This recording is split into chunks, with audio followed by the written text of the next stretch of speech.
She'll come out and then she can get your presentation and everything set up. If someone is not attending, and I just want to let her know that they won't be attending, that's why I want her. Thank you.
So I'll come up and I'll open it for you and I'll put it into the presentation mode. I don't want to put it up right now because it'll come up onto the screen. Okay.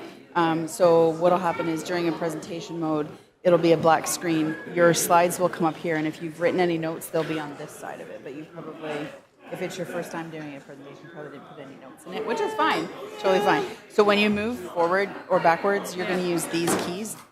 Don't use the mouse. Okay. So the keys are what can move you forward, and then when you're done, just, okay, I'm done. Don't worry about trying to get it off the screen or anything like that. I'll come back up and take it off the screen for you. Okay? And then what I do is I get rid of it. On their screen? It'll be pushed to their screens, but most of them turn around like the screen anyways, or that else they look at you. Okay. Okay? Yep.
Hi, Heather. Hey, Larry, you're on speaker. We'll get started in a few minutes. Okay, thank you. Thanks.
Good evening, everyone. Welcome to our board meeting for Monday, December 18th. At this time, we'll call the meeting to order and ask that you please stand for the singing of our national anthem.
Thank you, everyone. And at this time, I'd like to ask the director, Manny Figueredo, if you could please read the land acknowledgement.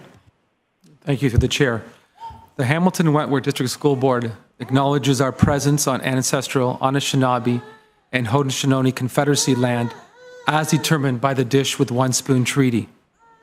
The intent of this agreement is for all nations sharing this territory to do so responsibly, respectfully, and sustainably in perpetuity. We respect the long-standing relationships with the local Indigenous communities, the Mississaugas of the New Credit First Nation, and the Six Nations of the Grand River. Thank you very much, Mr. Director. So at this time, I'd like to welcome trustees. We have everyone around the table. Just to note that we have Trustee Pattison joining us by phone. So we have full participation this evening. In addition, I want to thank staff for your attendance, those joining us in the members gallery, members of local media, and those watching at home as well. At this time, before approval of the agenda, we have delegations. We have 2 delegations. The third, unfortunately, was unable to attend, Thomas Harris. So we'll proceed with the 2 scheduled delegations. First, we'll call down Jillian Harris regarding Collegiate Avenue Elementary School for a 10-minute presentation. And I'll just note, as Jillian is walking to the microphone, once again, it is a 10-minute delegation. We'll periodically kind of give you a heads up in terms of time. But also following the delegation, if you could just stick around at the mic for a minute, because trustees might have questions for clarification. Okay, so when you're ready, please go ahead. Okay, thank you very much. So, hello everybody. Hello trustees. Thank you for welcoming me here today to speak to all of you. I am here as a parent and a resident of Old Town Stoney Creek to speak to you about the future of Collegiate Avenue Public School. My husband and I moved to the area a few years ago to start our family in a nice community. We moved close to R.L. Hislop, hoping that my daughter could grow up having a similar experience that my husband had, waking up when she heard the bell ring for school and running to get there as quickly as she could, walking home from school at lunchtime. Unfortunately, as soon as we bought our house, we learned that the schools in the area would be changing and closing, and our daughter would have to change schools. But we were hopeful that this school would be rebuilt and she would get to go to a new state-of-the-art facility. There are 2 schools closing in our area, and all of these students will be relocated to Collegiate Avenue, which made us very hopeful that this school would be rebuilt. Unfortunately, in June, the school board announced that the ministry had only granted partial funding, as most of you know. So the school was slated for an addition rather than the proposed rebuild. As a parent, this made me have major concerns. I decided to visit Collegiate Avenue to see what the school looked like, and my concerns only grew. There are many reasons that all of us who live in the area have serious concerns about what's going to happen to this school. This will be the only remaining elementary school in Old Town Stoney Creek. I know that that may not sound like a lot, but that has a huge impact on a community. It was even stated in the board's accommodation review that new schools are important not only for student learning, but important for a community's sense of pride, and that this was important for all neighborhoods in Lower Stoney Creek to receive this opportunity. Unfortunately, for some reason, our community is the only one that will not receive this opportunity. Despite the fact that our community is closing more schools than any other community in the area, we will have 2 schools close and all of our students will be relocated into the one elementary school. We know that the Hamilton Wentworth District School Board will gain more capital funds from the closing of these 2 schools and sale of the properties that will be invested back in the board and unfortunately will not be invested back into our community. This is a hard pill for our community to take, or a bitter pill for our community to swallow. Recently, we also were able to see the plans for the new Eastdale and Memorial schools, and meetings were held in these communities to show them these beautiful facilities that would be built in their communities. This made it even harder for our neighborhood to accept the fact that we would only be receiving an addition and that we have not received any information to go ahead with what this addition would entail. Another one of our major concerns is how are we going to accommodate for more students in the future? Our community is slated for population intensification. Under the Ontario Growth Plan and the Urban Hamilton Official Plan Amendment, they have designated our area to have more mid-rise buildings. In fact, Hamilton City Council recently passed a motion to rezone the entire area. So now, not only will the whole community, it used to be allowed to build 3 stories, now they can build up to 6 stories in the whole area. So there's much more housing going on.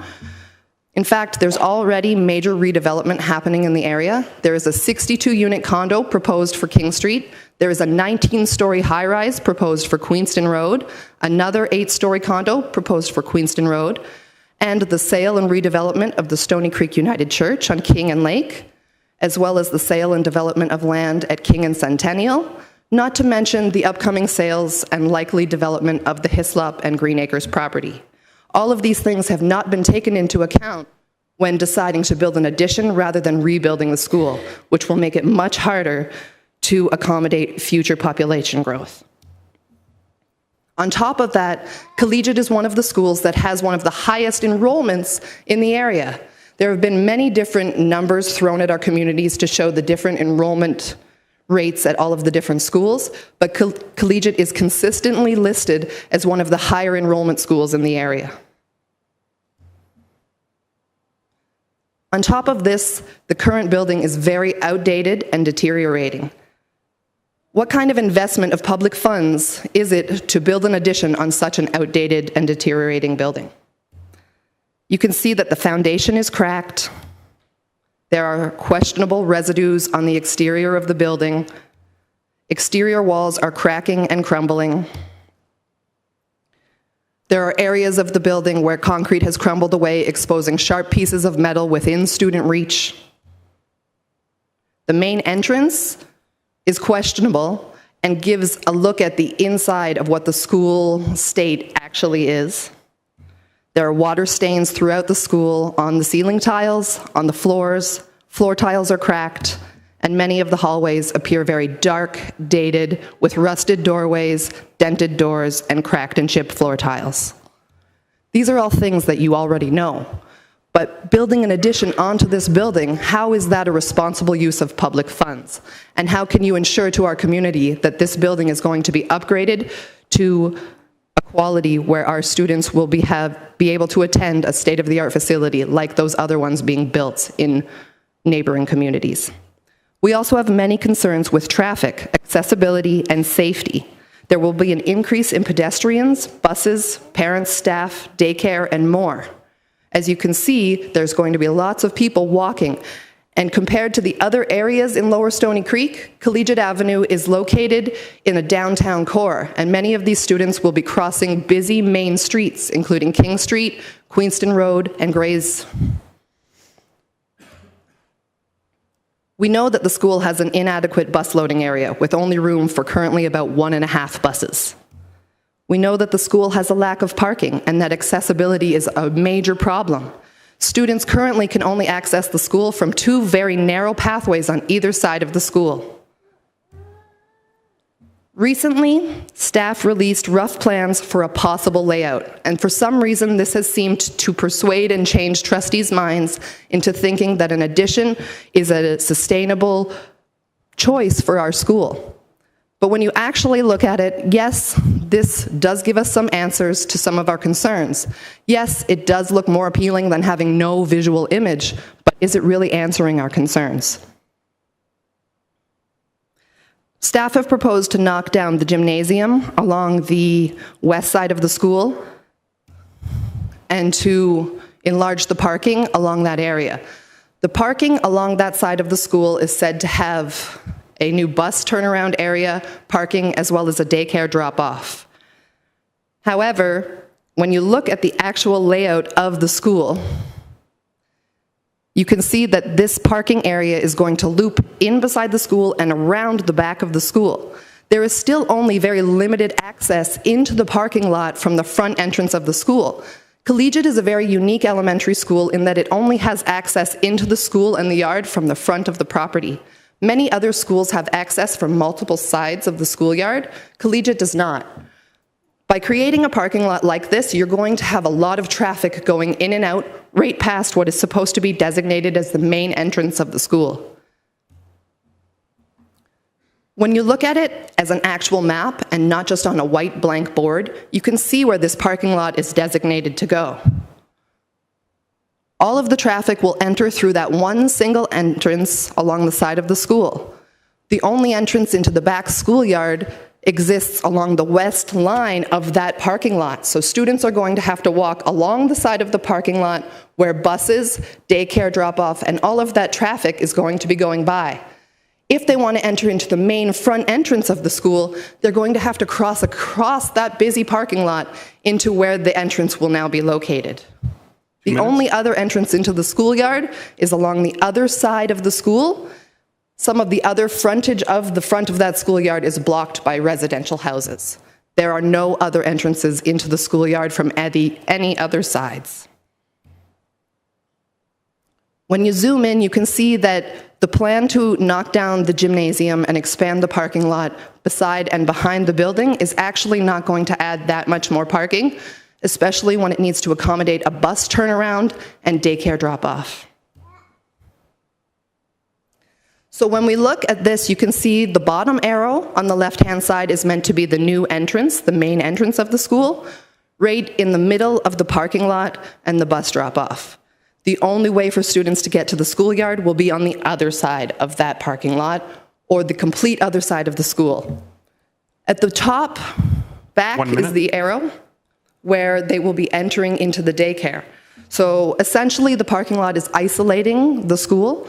The only way that students are going to be able to enter into the actual school from the schoolyard is along the east side of the school, because the rest of the school will be completely isolated by parking lot and the private daycare. How does the school board plan to address our community concerns? What will this mean for our community? How is an addition sustainable? How can we ensure that certain standards are met through the school? How can we ensure that increased accessibility and student safety are going to happen? We have been promised community engagement and it has not happened. The only community engagement we have received were 2 letters in June from the superintendent. In these letters, it was stated that we will provide updates to ensure you are aware of and can provide feedback regarding the plans for regarding the school renewal plans. There have been 3 school board meetings concerning Collegiate since these letters have gone out. 1 in September, 1 in October, and 1 in December. Our community was not informed of any of these meetings. The only reason that we have been able to express our opinions and come and delegate at these meetings is because of diligent parents and community involvement. We have not been involved because of the school board. The first form of community engagement will now take place on Thursday, December 22nd. This is scheduled after the second opportunity that you, the trustees, have had to vote on the school in our community, and you have not engaged us once. This is not responsible action, and we ask that you please engage the community more. It is very disheartening as residents, as parents, to feel like our opinions are not being heard and that they do not matter. Thank you, and we really hope that you do better in the future. Thank you very much, and thank you for sticking around as well. Questions for clarification? Any questions from trustees? Seeing none, thank you, Jillian. Appreciate it. By the way, we're calling Trustee Pattison back on the line. Hopefully, all right. Hey, Larry, can you hear us? I can hear you, yes. Perfect. Okay, so at this time, we'll move to our second delegation, Old Town Stoney Creek Community Association. This is regarding Collegiate Ave Elementary School once again for a 10-minute presentation. And we have, and I don't have a first name, but Kay Cody.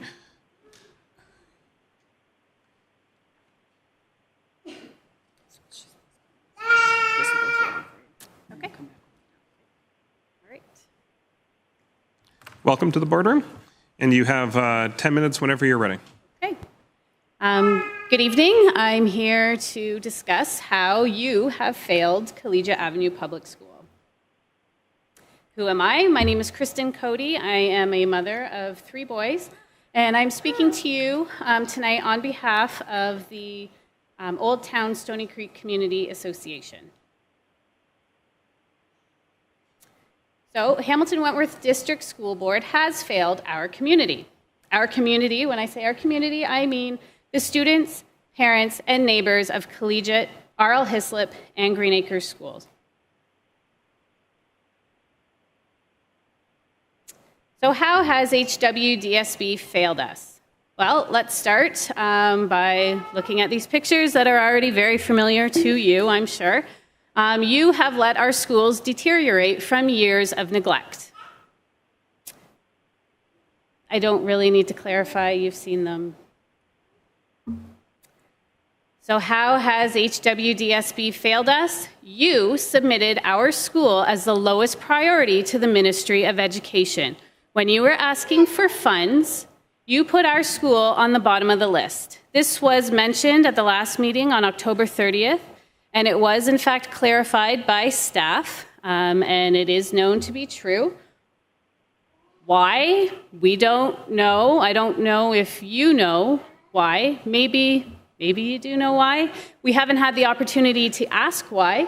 We do know that Collegiate has the highest FCI index, so at 54%. And let's just compare that with Eastdale, for example, 51%. Not great condition, but still better condition than Collegiate. Eastdale also is over 10 years newer than Collegiate.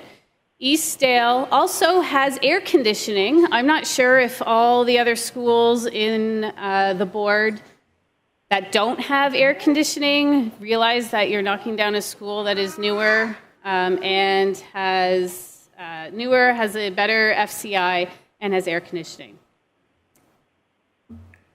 Fact, Memorial Public School will be fully rebuilt to house 495 students.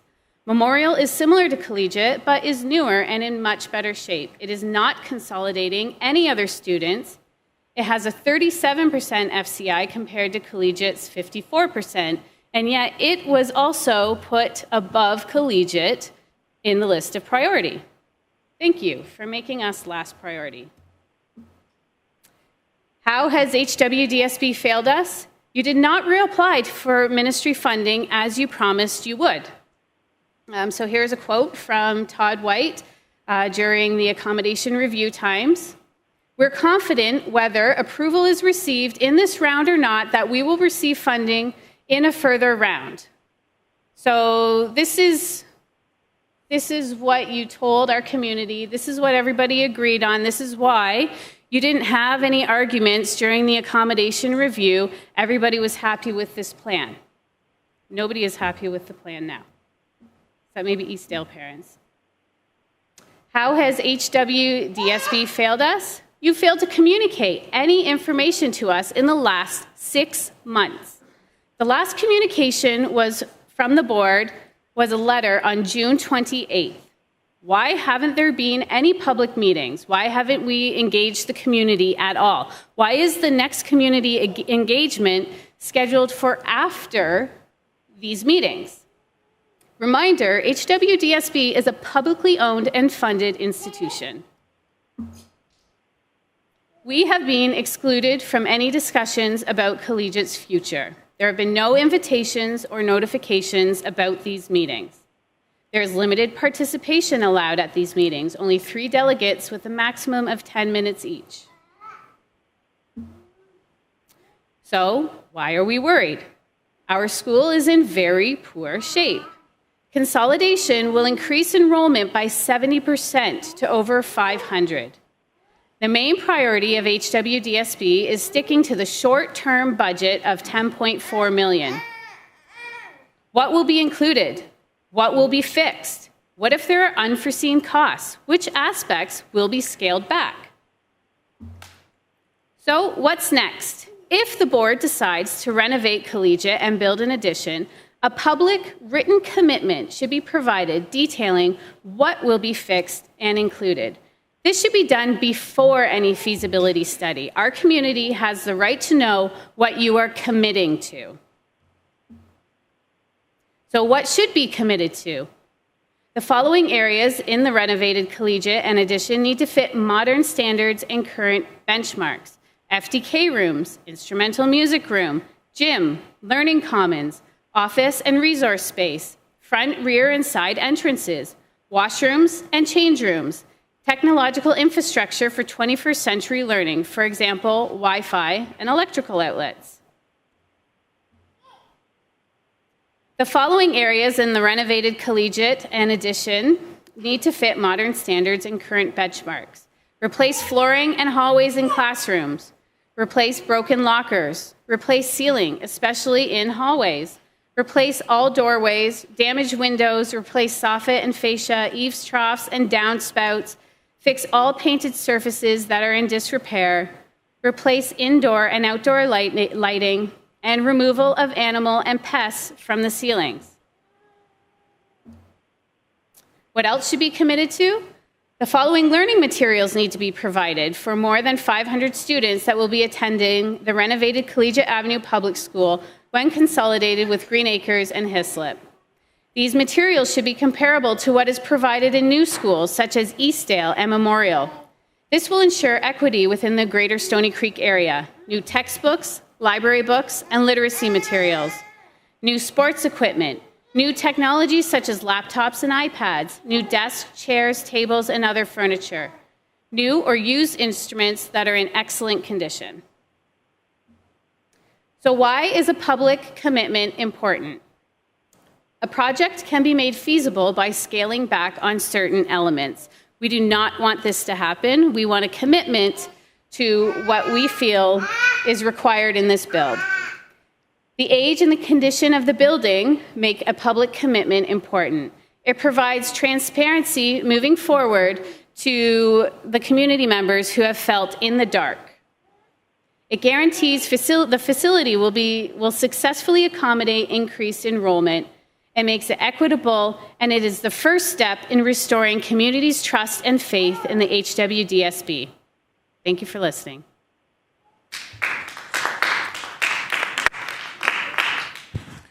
Thank you very much. I never got your first name, by the way. Kristen. Kristen, okay, so we don't have to just call you Kay.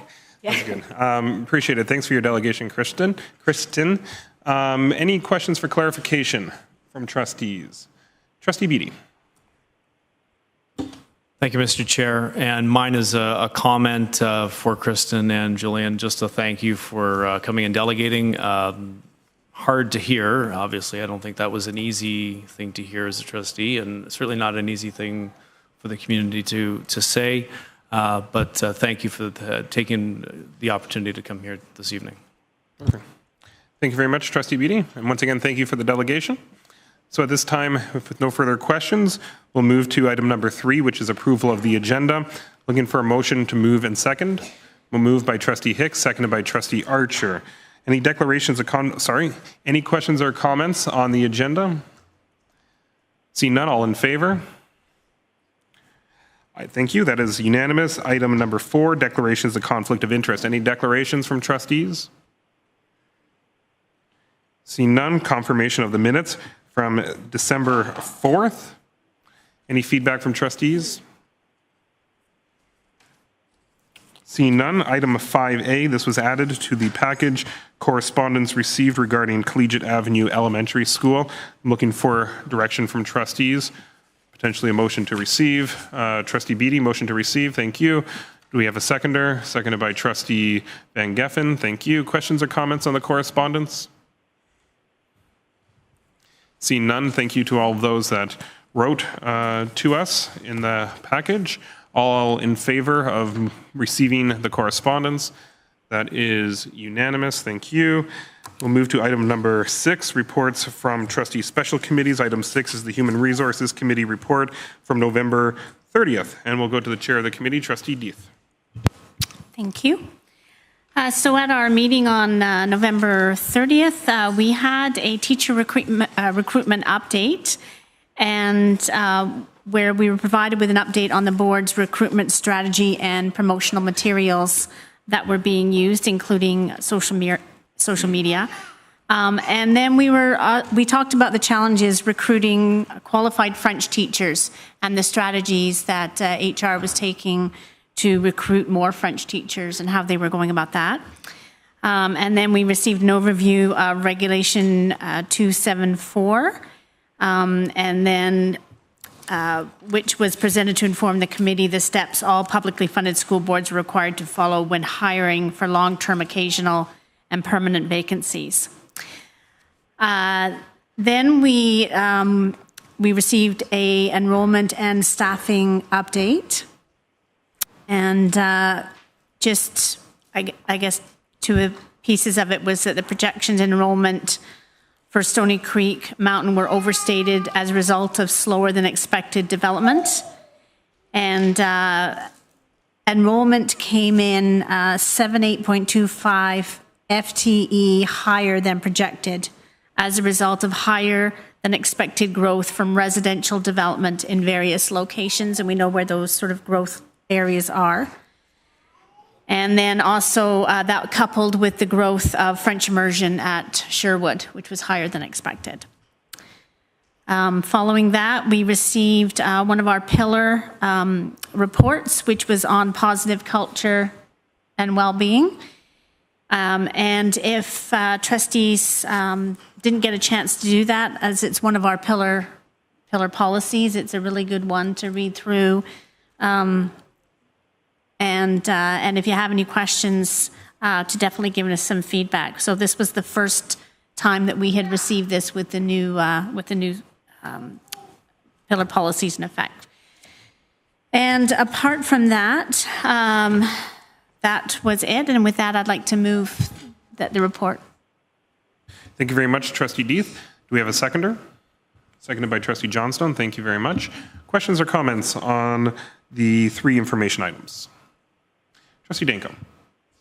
Thank you. Through the chair, just a quick question. When it speaks to the growth of the French immersion program at Sherwood, is that growth due to students from outside our board coming into the program at Sherwood? Thank you very much. We'll go to Trustee Deeth. And I'll turn that over to Superintendent Nunn. Is he here? So through the chair, most of the increase is students who are coming from our elementary French immersion programs who are choosing the pathway of French immersion at Sherwood. Thank you. Trustee Dangle. Thanks. And I was just wondering if you can help me understand how that resulted in a higher full-time equivalent. Perhaps it's just the way this is worded, because that wouldn't necessarily be elementary, but it just was related to higher full-time equivalents being hired. Thank you. Mr. Director? Yes, so through the chair, so as the enrollment increased at Sherwood French immersion, we might have been able to probably retain students in our French immersion program who might not have chosen HWDSB school in the past, but now that we offer it there, have chosen to stay in our French immersion secondary program. Thank you. Thank you, Trustee Danko. Further questions on any of the 3 information items?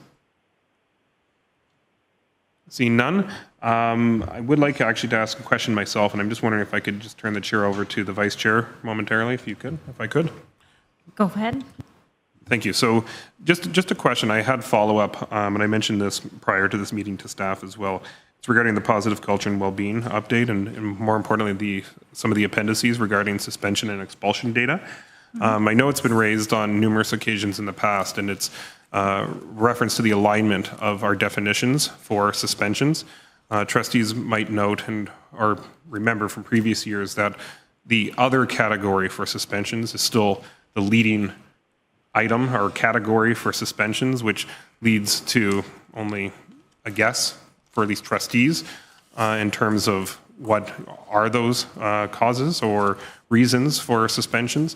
I've also raised in previous years that the list that is reported in that item in previous reports doesn't align with the wording and categories in the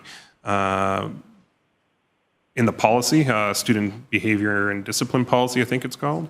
So my question to staff through the vice chair is just in terms of that alignment. It's been requested numerous times in the past. It doesn't appear to have changed, I think, in the past 4 years.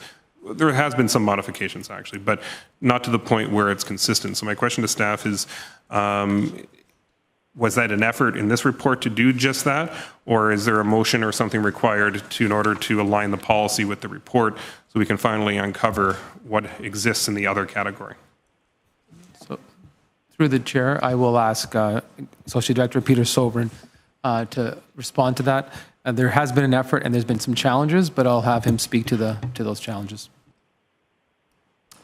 Thank you. And through the chair, we have looked into the other category, and exactly as Trustee White has indicated, broken it down by all of the subcategories. In fact, Superintendent Prendergast, who has the responsibility for the suspensions, expulsions part of Safe Schools, has done a very thorough analysis, and I'll turn it over to him in just a moment to describe the next steps that we will be taking, but we will be coming back to trustees with a breakdown of the other category. Thank you, and through you, Mr. Chair. We do have some details in regards to what the other category is, so we can be sharing that with trustees in the very near future. After an analysis of the coding that's being used through PowerSchool, which is the software that schools use to record suspensions, we are in alignment with the ministry. And when PowerSchool feeds to ONSYS, there's some mapping that needs to happen. And that mapping is where we're really looking at right now, how those infractions are tracked and recorded. So we did find that some of the older codes that were removed at the trustees' request were still appearing, although they shouldn't have been, schools should not have been able to access them. So lots of messaging has gone to schools. We've done a complete analysis of schools this year to ensure that they're using the proper codes. And any schools that were identified have been asked to clean that up. So our IIT department is monitoring that. In February, we're going to do some renewed training with school administrators and some new messaging to ensure that those codes that we did put out last year are being used properly. And then in final comment I'll make is that when much sooner than later, we're going to be doing just a summary of all the data that we have now on suspension and expulsions to ensure that the report that we're submitting through ONSYS also lines up with our policy. So we have some cleanup to do from last year, and the work began, and we know we have some improvement to make as well in the near future. Thank you. Trustee White, do you have any further questions? Yeah, just 2 quick follow-up questions. So through the chair, do we have the data to make a revision to that appendice, or is the data available only going forward, not backwards to this report? I'll ask Superintendent Prendergast to provide that answer since he's done the analysis in terms of where we're at. So what we could do for our trustees is identify what the categories were. One of the ministry categories is an other category. and that's part of the ministry coding. So it does align with what the Ministry of Education is looking for. And in that other category, I can tell you exactly what the offenses are, and they would include bomb threats, which is a new category we've added. They would include an act harmful to one's physical and mental well-being, which would be used quite often in schools. The non-consensual sharing of intimate images is another category. An act in violation of our equity policy, and all boards are allowed to include infractions in regards to board policies.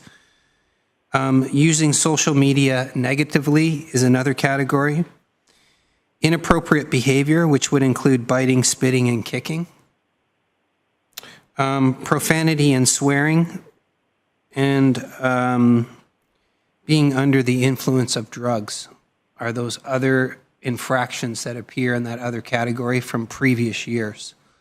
So what we're trying to do then is to eliminate that other category.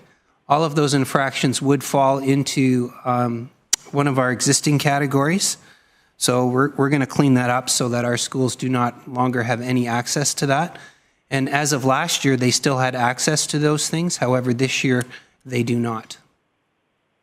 Trustee White? Okay, so to the question about a revision, it sounds like we can't go backwards, but starting from this point forward, we'll be able to report the clean data. And I see nods, so I think that answers that question. The second and final question I had was in terms of trustee monitoring. Where will trustees see the new kind of revised, cleaned up list? Is that going to be back at program, or will that have to go through policy committee, seen as the list is entrenched in a policy? So I'm just curious, just in terms of the accountability and trustee feedback on that list. Director? Pass over to Associate Director Peter Silver in terms of what structure would be the best to provide a monitoring update so trustees at least this year know what those categories are before the report comes next year. Thank you. And through the chair, in terms of a monitoring piece, I think we would agree that it would be most appropriate back in policy. And so we'll find a time and work with Heather in terms of a schedule at some point this year. Thank you. Does that conclude your questions? All right. I'll pass the chair back over to you. Oh, I'm going to finish it. Does anyone else have any further questions? Seeing none, we'll go to voting on this item. I think it was motion to receive. Yep. And all in favor? It's unanimous. Thank you. Thank you very much, Trustee Johnstone. Item number 7, our policy committee report for December 6th. We'll go to the chair, the new chair of policy, since this was after December 4th. Trustee Bingham. And thank you. And it was an interesting meeting, being the first time that I chaired. So I have to thank everyone for keeping me in line. And we almost made record time until one person decided he had quite the point of view of things. We'll leave that alone. But we did have 2 monitoring items. The first one was access to student information. Committee considered the access to student information report. It decided that this will not be a standalone policy, but will be incorporated into the parent engagement policy, which is scheduled to be brought back to the committee in January 2018. Access to student information will also be referenced in the student engagement policy. Second one monitoring item was student admission and enrollment policy. The committee considered the student admission and enrollment policy. There was discussion of the draft policy and a number of suggested changes recommended. The wording around enrollment and immunization, as well as out-of-catchment enrollment requests.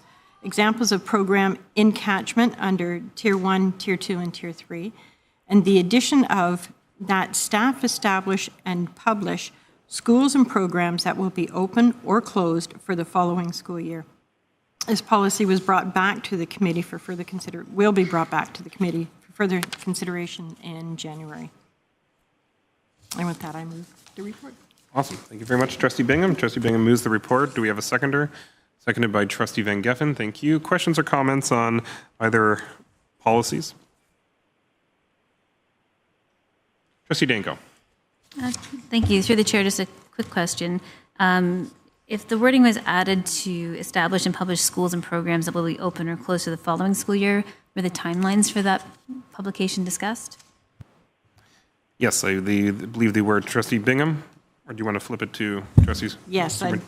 Associate Director Sovern, in terms of timelines. Thank you. And through the chair, if I understand the question correctly, it's the student admissions enrollment policy and aligning with the out of catchment for the following year. And as you'll see, the policy would have to go to consultation, and the consultation will take us through, Heather, you might be able to help me with this, but the latter part of January into February. So that will miss part of the window in terms of when we need to begin the out of catchment process for the following year. So the short answer is this policy will likely not be in effect by the time we have to begin the out of catchment process for both elementary and secondary. Thank you.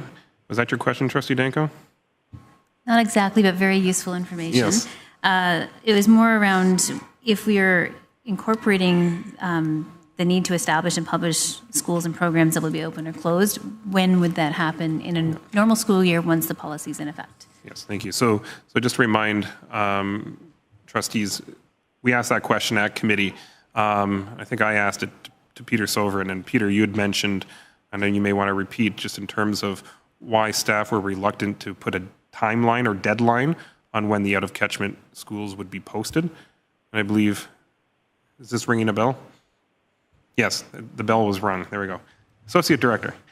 Thank you. And through the chair, and again, in terms of the timelines, I do recall the conversation at committee was to establish a firm timeline, but as we indicated that each year we do require some fluidity there in terms of really understanding the enrollment numbers and where we'll be at in terms of determining closed or open for the variety of reasons that we use each year in making that determination. So the timeline, while not definitive in terms of an actual date, we did talk about early winter being sort of a general time frame.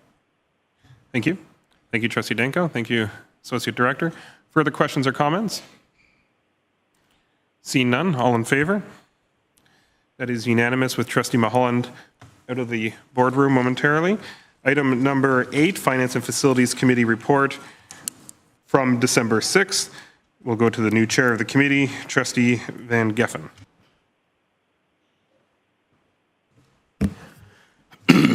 Thank you, Mr. Chair. I have to drink water before I start this because it is quite a long committee package.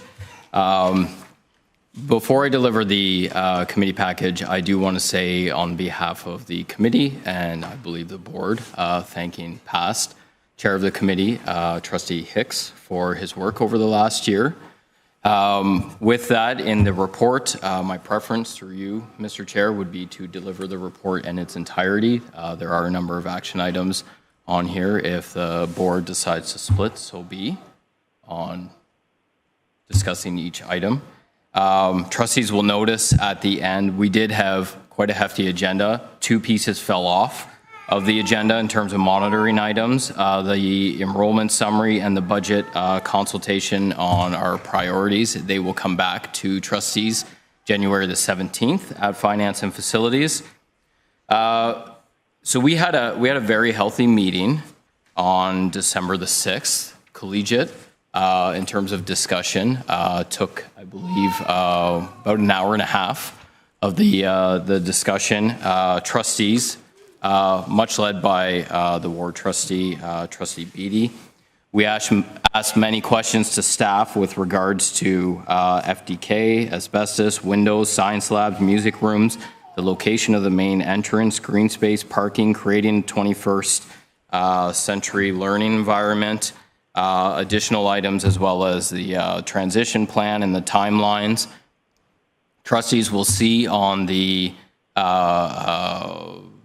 committee report in front of them. We came to a direction that has an engagement piece to the public, as well as checkpoints to ensure that we stay on budget, and updates to the trustees, which will come back at Finance and Facilities. You see that captured within the amendment. So to the motion is that the board will proceed with the project as funded by the ministry for a 213 pupil place addition to the existing Collegiate Elementary School to support the consolidation of Green Acres Public School and RL Hislop Public Schools, with the addition of item A, a commitment to a phased-in designed approach and financial monitoring updates to the Finance and Facilities Committee to ensure the project is feasible based on scope and budget, and B, with a commitment to a public engagement process on the proposed design with the first meeting to be held on December 22nd. This motion was carried, though through a split vote. It was carried at the committee level. To the second item, elementary and secondary French immersion boundary review for Ancaster, Dundas, and West Flamborough. As a ward trustee, I spoke to this and made the recommendation to the committee, moved by Trustee White, that we proceed, recommend that the elementary and secondary French immersion boundaries be approved for the 2018-19 school year. My comments reflected that this aligns with much of the boundary work that Superintendent Prendergast is doing in the area. Item C, we did have a larger discussion with regards to item C. This is the French immersion boundary review for Hamilton East and Lower Stoney Creek. Trustees will see a couple of amendments on here. What you don't see on here is there was a pretty healthy discussion with regards to Eastdale and the memorial site as a French immersion location. But what trustees see here is to the original motion as amended, that the French immersion programs at Glen Echo grades 1 to 5 and Glen Bray grades 6 to 8 be relocated to Parkdale grades 1 to 5 and WH Ballard grade 6 to 8 and AM Cunningham grades 1 to 5, and the new school on Eastdale grades 1 to 8 be approved based on the boundaries, and move the Sir Wilfrid Laurier English catchment into the Parkdale/WH Ballard French immersion stream. Further, grade 1 French immersion is to begin at Parkdale and Green Acres while Eastdale is being constructed for 2018, and that staff engage with affected school communities to return to trustees with the transition plans for current grade 2 to 7 students at Glen Bray and Glen Echo. Trustees will see attached many of the maps to both of these motions. This motion with regards to the French immersion boundary on the East Hamilton, Lower Stoney Creek area was a split vote again, but the committee did pass the following motion. You see monitoring items, what we did discuss, capital projects, construction updates. This is part of our quarterly report that we receive as a committee.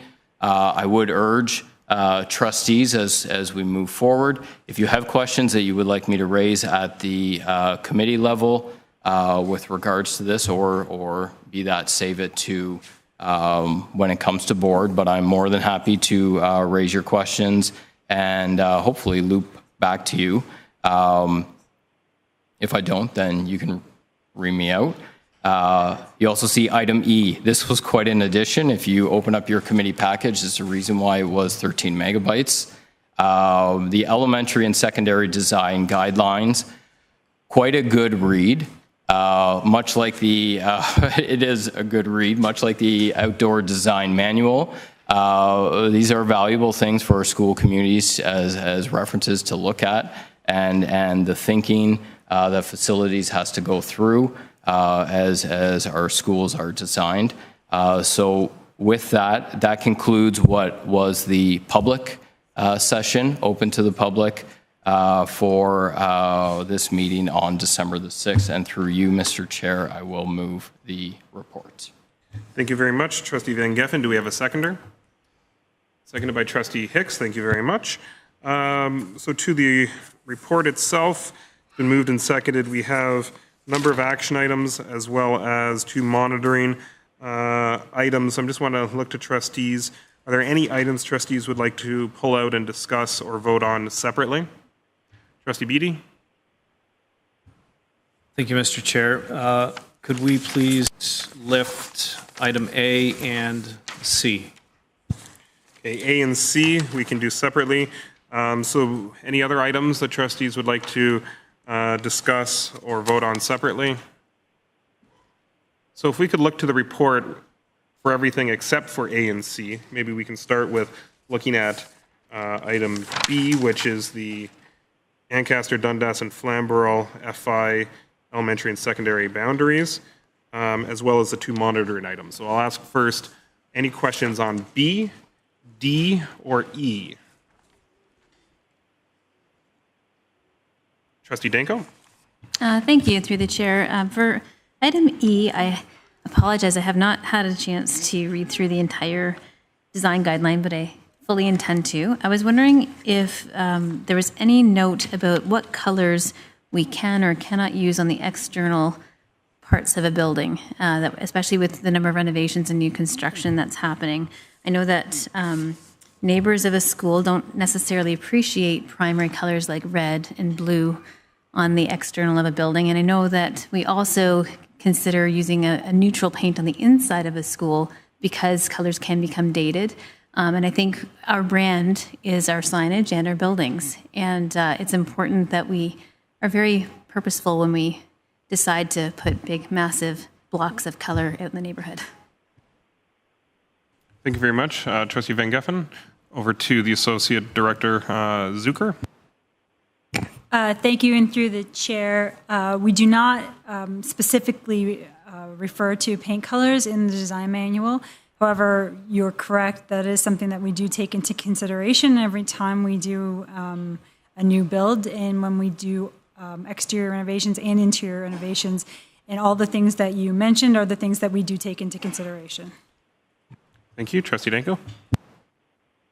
I'm wondering if trustees would be interested in having further discussion about colors that are used. Just based on the last few schools that have been renovated, I would say down in Westdale, the garish green color on Coots Paradise. There's bright royal blue on Ridgemount, and there is a very vivid red on Pauline Johnson. And so appreciating that we often have architects and people who do design work that would like to use those colors. As a board, I do think we want to maybe reconsider how colors are decided on, particularly when they're big chunks of color on the outside of the building. So I'd be happy to refer a discussion back, maybe through facilities on that piece. I don't know if that's the best way to approach this or if we can look at having a future discussion on it. Okay, so Trustee Danko, you're referring to obviously item E around design guidelines and the potential recommendation for color, whether it's set color or at least the trigger to consider such decisions. It is a monitoring item, so technically it could go back to the committee as monitoring if there's follow-up. I'll look to staff to see if there's a quick answer to the question. If there isn't, is this information that staff could bring back to trustees at a committee level? Mr. Director? So through the chair, I'll begin and to respond to Trustee Danko's question. We do work with the architects, and many times we work with schools too, because some of the colors are the school colors connected to their logos. So some of the colors that you will see appear is because the students in the school and the staff in the school and the community have said that some of these colors are reflective of our community. So we understand interior and exterior to try to use very, let's say, pastel colors, light colors that are very calming. There's also some community pride that's also engaged in this. Again, we engage operationally with our architects around this in the community. If there's further discussion or about that process, we could bring back if trustees wish to finance facilities. Thank you. So maybe I'll just ask the follow-up question in terms of the design manual itself. Is there an element where it could be inserted or considered? I'm just wondering from a staff point of view, or is it more of a verbal discussion or something that would just go back to committee in general? Thank you, and through the chair, we can take a look at it. What I also just wanted to add is that there is a public process part to choosing the color, and as the director mentioned, it sometimes does relate to the school color. It also has to go through site plan approval, so it is part of the site plan approval that we put forward with the city, so that information is also provided to them. But we can look at adding a section about how we, at least the process related to choosing the interior and exterior paint colors. Thank you very much. Okay, so it sounds like it definitely could fit within that discussion. I don't think we need a referral because it's only monitoring, so I think the chair of the Finance and Facilities Committee can get that back on the list for a bit of further discussion on that portion of the item. Is that satisfactory? Trustee Van Geffen, do you have something to add? Sorry, I don't have something to add, but I do have something to add to item E of my own. So we're good with the paint color question? Thank you. Trustee Van Geffen? Just a quick comment as chair. So when I delivered this report, we did have a pretty good discussion. I failed to say this when I gave the report, but we discussed gym, temporary accommodations, future expansion, bike racks. But the reason why I'm saying this is we discussed stages, and there was quite a bit of interest from trustees. And this is good information to know moving forward.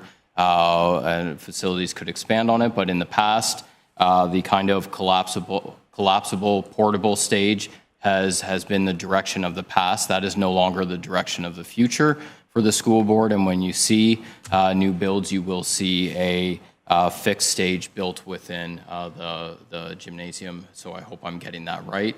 And there's staff could expand on that if need be, but that was a good item that trustees were very happy to hear. Thank you, Trustee Van Geffen, for that addition. So I'll go back to general trustee questions on items B, D, or E. Any further questions? Seeing none, so to the motion to approve those three items and receive the other two, rather. Approve the first and then... Oh, okay. I think we have a question just before we vote. My apologies. Trustee Van Geffen, sorry, Trustee Pattison has a question. Trustee Pattison, can you hear us?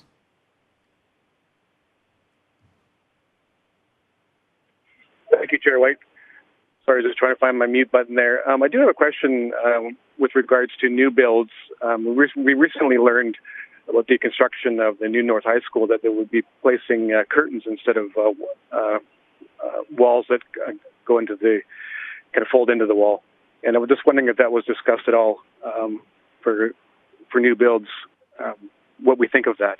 I'm imagining people playing basketball or hockey and how that's going to react to the curtains. And so I had some concerns when I heard that we had to fault to that because of funding from the ministry. Thank you. So these would be the curtain partitions in gymnasiums. Is that the question? Yes. Yes. Okay. Mr. Director? So thank you for that clarification, Chair. That's what I thought it was. I'll ask Senior Facilities Officer Dave Anderson to provide an update on that.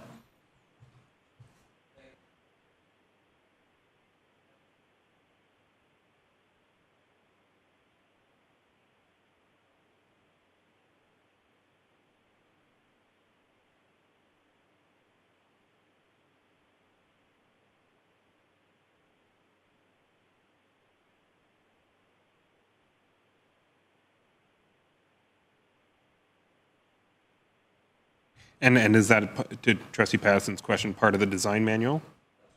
Okay, thank you. Trustee Pattison? Did Dave have his microphone on? Oh, did you not catch? I did not hear that. Oh, okay. No. Sorry. So you didn't catch what Dave said. What? Pardon me? Hey, Dave, can you walk up to the podium and say that wonderful summary once again? And we'll test it, Larry, just so we can make sure you can hear him.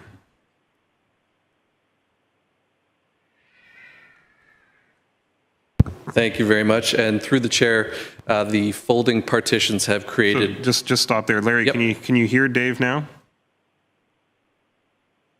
I can, yes. Perfect. Dave, go ahead. Thank you very much. And again, through the chair, folding partitions in the gymnasiums have created somewhat of an operational challenge as well as some loading constraints on the structure and whatnot. So we have gone to the dividing curtain, ease of use, longevity, that sort of thing. So from a design guideline standpoint, we will be moving towards the curtain. As the standard. Correct. Thank you. So Trustee Pattison, back to you. Okay, thanks. Thanks for the question. Okay, back to trustees. General questions or any questions on items B, D, or E? See none. Those items have been moved and seconded. All in favor? That is unanimous. Thank you very much. We'll now, at one at a time, speak to item A and C. So we'll begin with item A, which is Collegiate Elementary School Capital Project. And the item has been introduced with the recommended action, which has been moved and seconded. So looking to trustees, was there anything you wanted to add, Trustee Van Geffen? No. Excellent. So we'll open the floor to trustees for item A. Trustee Pattison.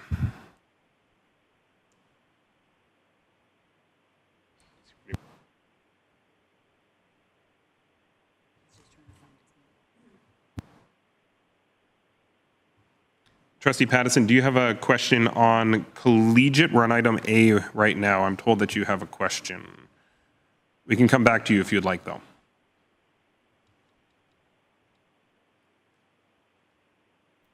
Trustee Beatty, how about you start? Thank you, Mr. Chair. It's more of an explanation that I wish to offer. I think trustees have heard very clearly from the community, and I thank members of the community who are here tonight. Also thank the many members of the community that have engaged with me in an informal way over the last few days through email, through phone calls, multiple phone calls, even meeting in person to discuss this issue.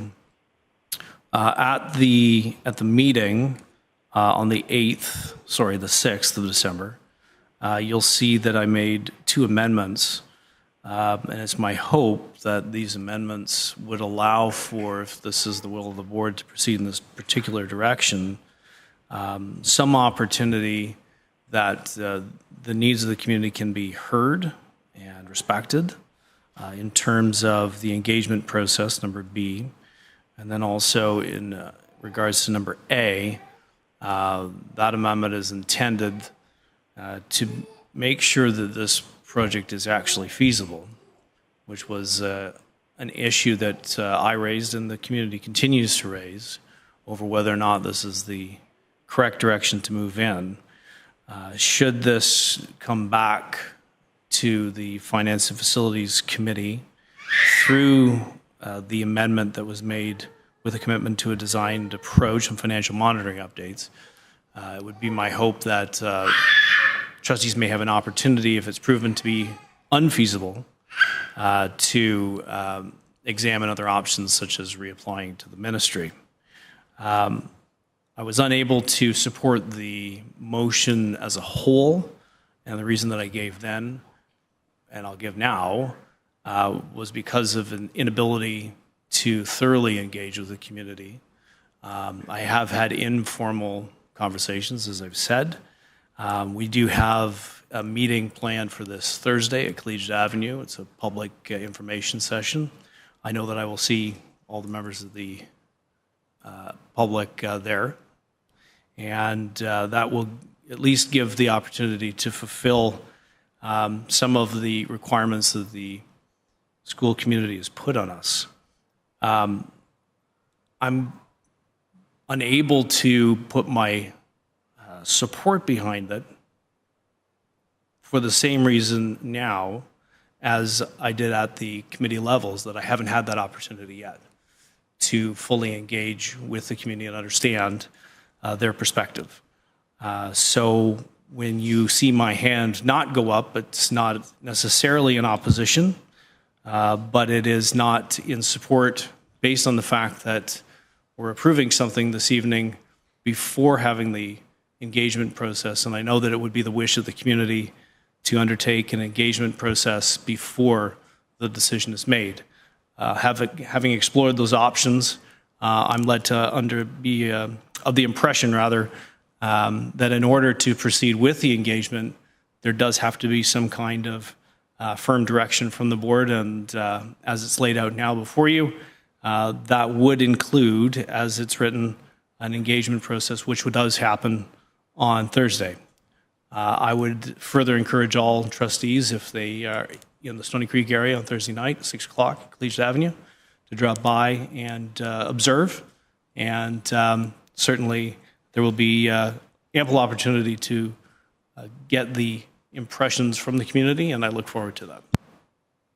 Thank you very much, Trustee Beatty. Further discussion? I think we dropped Trustee Pattison briefly, so we'll, if and when we get him, we'll connect back. Just ignore the ringing. It's not just in your ears. Trustee Hicks? Not to the ringing, that is, to the speaking list. I think, through the chair, I want to be very clear of what we're voting on.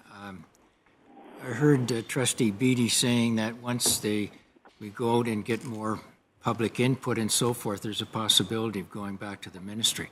I don't see that in this meeting, in these minutes and the motion. So I want to be clear, and maybe I can be cleared up a little bit through the chair of the Finance Committee, but it's my understanding that the board has made the final commitment on the $600 million.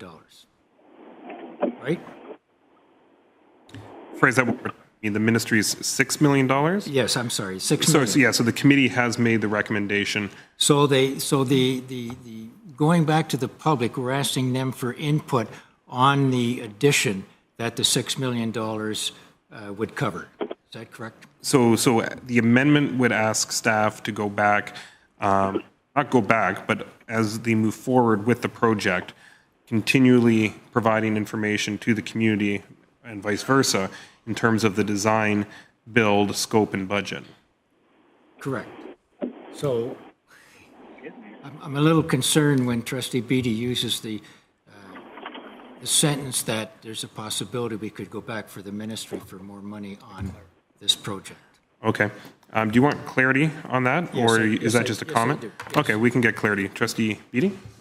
Just clarity on that one comment. Absolutely, and thank you to the chair, and I'm happy to clarify that the intent was, should staff report back to the Finance and Facility Committee that the project is not feasible in the current scope, that change of circumstance would then justify a possible reapplication to the ministry. It was not stated in my speaking points about community engagement or any other input. It was strictly on a change of circumstance as would possibly come back through the feasibility. And the key part would be as identified by our staff. The architect or consultant that would render the feasibility. So it wouldn't be the community suggesting it's not feasible. It would be the data and the third-party consultants and or architects that would potentially deliver that to us, in which case that would be new information and trustees may have to take further action or alternative action. Okay. Trustee Hicks, makes sense? Okay. Thank you for that. Thank you for the clarity as well. Next, Larry, can you hear us? I can, yes. Okay, perfect. So I had you on the speakers list. Are you ready to speak, or would you like to hold your comment? No, this is the perfect time. Okay, so we'll go to Trustee Pattison, and then following Trustee Pattison, Trustee Mulholland. Trustee Pattison, you have the floor. Okay, thank you, Chair White. So first off, I've heard a couple of delegates and a couple of correspondences recognize something said about that if this wasn't successful, that we would go back to the ministry. Was that said at a board meeting or a committee meeting, or? So just clarity on that. So if you can repeat that, it was suggested that we go back to the ministry to request additional funds if the project isn't feasible. Is that the suggestion that you heard? No. So during correspondences and during delegations, we've heard people quote that if our submissions back when we approved the pupil accommodation review, if they were not successful, that we would resubmit them. So I'm wondering if that was said at a board meeting or a committee meeting, or where this reference is coming from. So the reference was a quote from me And in terms of where it came from, I mean, it was information that we presented dozens of times throughout the process. So because we didn't have a plan B in this accommodation review or the other that took place at that time, we would simply resubmit until we received an answer. That is in fact what happened. We did receive an answer and we did receive funding. However, it wasn't for what we had asked, which is a different alternative to any other requests that we've made in the past. So the suggestion was that we continue applying until we receive funding. And like I said, we receive funding, not necessarily for what we had asked. So that's where we're in this dilemma now and why staff have reported back to trustees in terms of how to act since we've received partial funding or, in other words, funding for an addition and some renovations. I have to say at the appropriate time, I'm still in support of a revised motion that states that we go back to the ministry to seek full funding and to state the reasons why, as I stated at the last board meeting. I mean, the community is upset that they haven't had any consultations, that we're going to vote tonight before they even get consulted on this. And I'm not at all comfortable with going on this route. So I will, if at the appropriate time I could make a motion, or if somebody else would like to make the motion, that we resubmit this application with new information. The ministry has basically come up with their own plan, and they obviously don't know the issues that the community sees with the school and that long discussion that was had during the people accommodation review. So I think we have certainly strong enough grounds to go back and say respectfully, we appreciate this money, but these are the reasons why we don't see this as being the best option, and that would be my recommendation. Thank you. Okay, thank you, Trustee Pattison. So I'll make note of that. We currently have a motion on the floor, so failing approval of that motion, there could be other motions. So I can come back to you if the opportunity arises.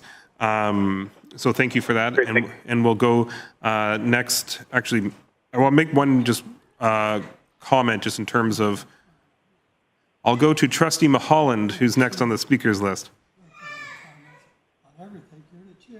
Just chair the meeting.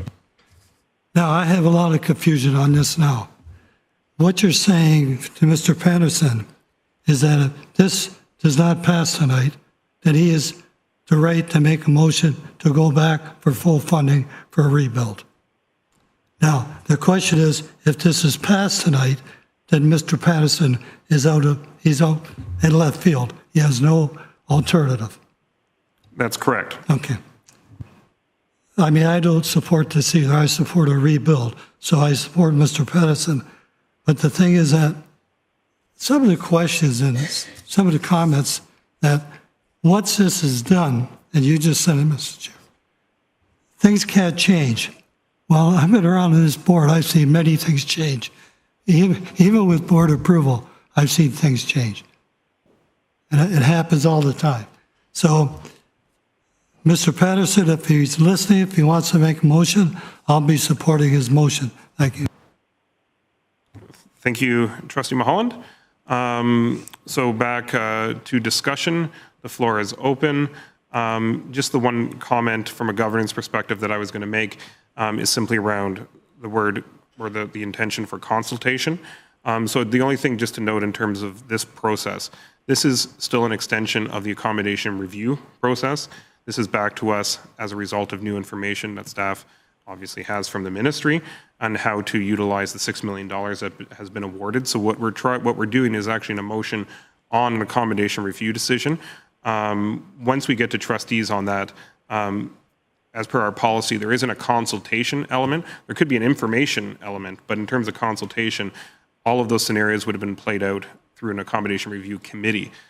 So that was the consultation, so to speak. Doesn't mean that we can't do an alternative information portion, but just be careful in terms of that process and the accommodation review process, as just a note that I would make. Next on the list, I saw Trustee Deeth, Van Geffen, then Danko. Trustee Deeth.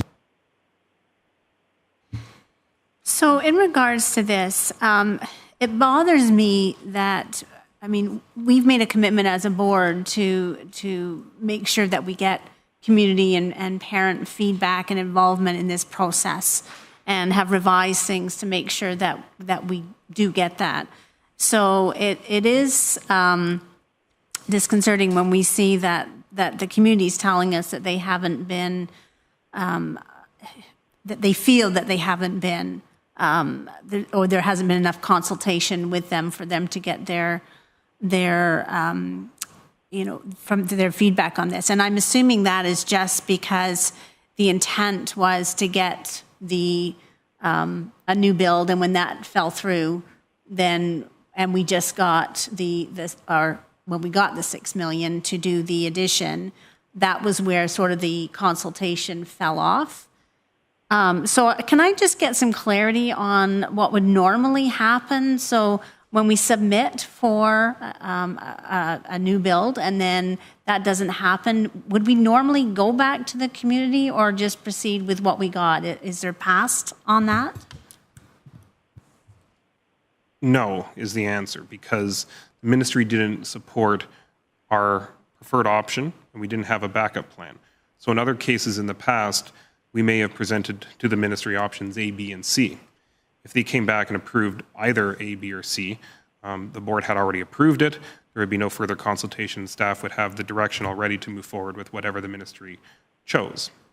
In this case, we only had A. They chose B. We didn't. So staff were obligated to come back to trustees, which they did in October, and advise us that our option was not chosen, and they asked us, how would you like to proceed? To remind the board, staff put in front of us 3 potential options along with their recommendation. So one option could be that the board top up and fund a full rebuild, and that costing was provided. The option B would have been to take the ministry's addition and renovation money and go ahead and continue with that project. And the third option would be to resubmit to the Ministry of Education, ask that they top up full funding for a rebuild. You'll recall at the previous board meeting, we went through all 3 options. We referred the item back to staff to get more information, particularly around the feasibility and design of the project. They did that and presented it at the December 6th Finance and Facilities meeting. The committees recommended the one option with a couple of amendments that Trustee Beattie outlined, as well as the chair of the committee, Trustee Van Geffen. So in front of us right now, we have that amended recommendation from Finance and Facilities Committee, and staff are looking for that direction in terms of how we'd like to proceed to complete that accommodation review decision. So my concern is that after there wasn't any community consultation once the ministry came back, and I think that's where it's fallen down. And I don't know whether this is an opportunity to look at what's happened here and make sure that we don't rush to another decision before we go back to the community to get community input. So it seems to me we're trying to make a decision before we've had a chance to consult the community. So I would like to see us go back to the community before any further decisions are made. So this is where I tried to outline it. I'm going to have to go to the director because there's, like I said, a challenge in terms of whether we're consulting or informing. Staff have brought to trustees those 3 choices.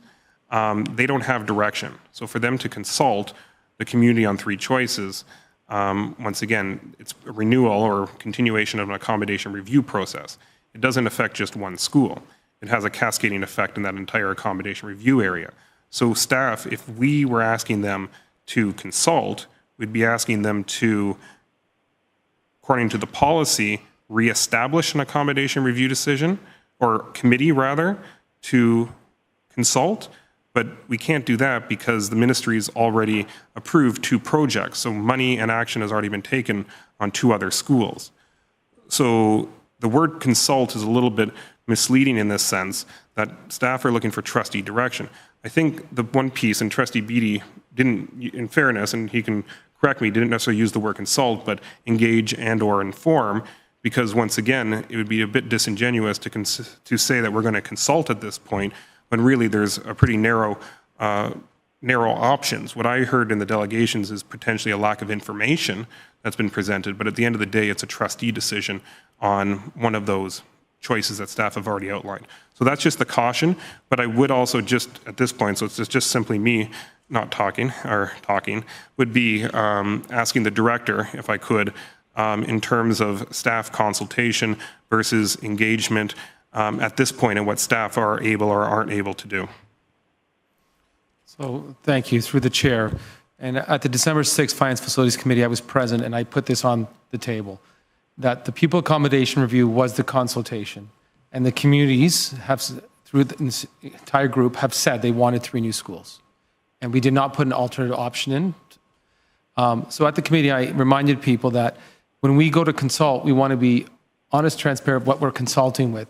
And if a decision's already been made by the Pupil Accommodation Review Committee and the trustees have voted on it, they have spoken. So to go out and ask them what option would you prefer now, we don't feel is being honest, right? Because what we have right now is a recommendation for trustees to consider, because we have submitted a few times and we've now received funding. So I talk about public participation is important, and there's different levels of that public participation. You might be truly consulting with people because you need their input on decision, or you're going to engage them in some information and get input on a recommendation. At this point, staff feels that trustees have to give us a direction to move forward, and then we can go engage with the community and engage with them, have them participate around a decision and what that decision will look like when we implement it. My caution is that if we go out without a recommendation, the community is going to tell us what they've already told us. Well, during the part, we've asked for a new school. So my caution to the trustees and to the entire board, like I said, the committee, is we need direction as staff, is what direction you're providing us so we can actually engage and participate with the community. In the absence of direction, that process would be then compromising what I would say the pupil accommodation review process. Thank you. And just for clarity at this point, Mr. Director, in terms of the Thursday meeting, can you just give us that, the approval for that meeting and what would happen with or without this motion? Yeah, so after December 6th committee, based on pending approval here, staff had to go and begin planning. And I asked Superintendent Jeff Gillies to prepare the meeting and start the communication so people would be informed. So if there's no decision, if the decision here is not to move forward this recommended action, then I would ask staff not to engage in an information session because we don't have a direction to engage in. If the decision is to go forward, then this will be the first information session to engage in based on the recommended action, which is the addition. Thank you. Trustee Deeth? So this is what I can understand. So when we came back and the ministry came back with, you're not getting a rebuild, you're getting money for an addition. At that point, you said it hasn't been done before, but could we not have gone back and said, these are the 3 options that were presented to us that could be presented to the community? So A is, we have the money now for the renovation rebuild. This is what it's going to look like. So that's your option A. Option B is to go back to the ministry and potentially lose that $6 million and get turned down again, which were the options that were given to us. So why could we not have taken those options back to the community for consultation? So Mr. Director, do you have a response? Yes. Through the chair, we presented those options for trustees to consider, and we were looking for direction. And we put all 3 options on the table to consider. However, if you were to go out with engaging that community, we would have to engage the entire pupil accommodation review committees because it involves three different, more than 6 school communities that were involved. But without the direction, that wasn't direction provided. And we feel that if we go out, that there's a risk for the board trustees to lose the $6 million already provided by the ministry. And the school consolidation grant, we know, has come to an end last year, so that grant no longer exists. And we felt this is the best decision for trustees to make, so we did not lose the $6 million of funding. Thank you. Trustee Deeth? And I understand that, and I understand it was the best thinking, but we didn't go back to the community and ask them. So are they willing to take the risk to lose it? Like, for them to understand what the risks are, that these are the options on the table, and these are the risks involved. and get their feedback on which way they would like to go with those 3 options. That's what I'm asking, is that I feel we should have gone back for further consultation, so they were part of the decision that was made around that. Thank you. And I think that would be reconstituting the accommodation review group. And to your question earlier about whether there's precedent doing that, the answer is no. Once it goes to trustees as part of the process, trustees have the ability to take the recommendations from staff and the committee, take them, change them, throw them out the window, create new ones, approve them as is. But within that policy, it doesn't go back to the community. Trustees then have to make a final decision, and this is a continuation of that final decision. So that's just the process piece that I think several voices have tried to kind of articulate, that it's bigger than just one info session in one school community, if there was genuine consultation, that is. Van Geffen and then Danko, I believe. Trustee Van Geffen. Thank you. So there's a big takeaway. In my opinion, there was a big takeaway from this, and it has to do around this informing the school communities. When the funding announcement came out, and I think that's important. It was shown during the one of the delegations, but the piece of the consultation versus engagement, to me, that is a key piece here, and that we be very clear what we're falling into. And this was discussed at the committee level as well, that when it comes to this, as entrenched in this, you see in the amendment, that this would be an engagement piece. This would be informing the community. If you had to ask me if we're going to engage in a consultation, and what does that look like? Renew an accommodation review within this area. Could I support that? No, I couldn't. I get the piece here, the reno versus rebuild. Like that's a tough thing when you have your mindset on a new school or a new home, something like that, and you don't get that new school or the new home. You end up getting a rebuild. I know what this discussion would be like at home, and it wouldn't be great. But still, in this case, we've been awarded to the board $6 million by the province, and the two other options, aside from what we see here in this motion, the 2 other options would be the top up, that we top up it as a board, to which my understanding is that we need to go to the province for approval on that, jeopardizing potentially the $6 million. Or we resubmit for a new build, jeopardizing the $6 million. And I can't sit here and jeopardize $6 million to this board. Like that's not something that I can support. The consultation piece, to go back to that, we were elected as a board of trustees to make these difficult decisions. And when it comes to an accommodation review, I think it was captured in saying this is an extension of that end part. Yeah, it would have been great after the accommodation review if we got the new build and we were clicking forward with that. But this isn't a piece that has to go out for consultation. It falls within our responsibilities as a board of trustee to make the decision. Now, what I see here is, and what I saw at the committee level, was the recommendation by staff, who we pay a lot of money. They come back with a recommendation, and the recommendation is to proceed with what we've been funded by the province. And we have a ward trustee with what I believe is 2 very strong commitments built into this motion, amendments made by the ward trustee. And though the ward trustee didn't agree or didn't vote in favor of the motion, what I heard was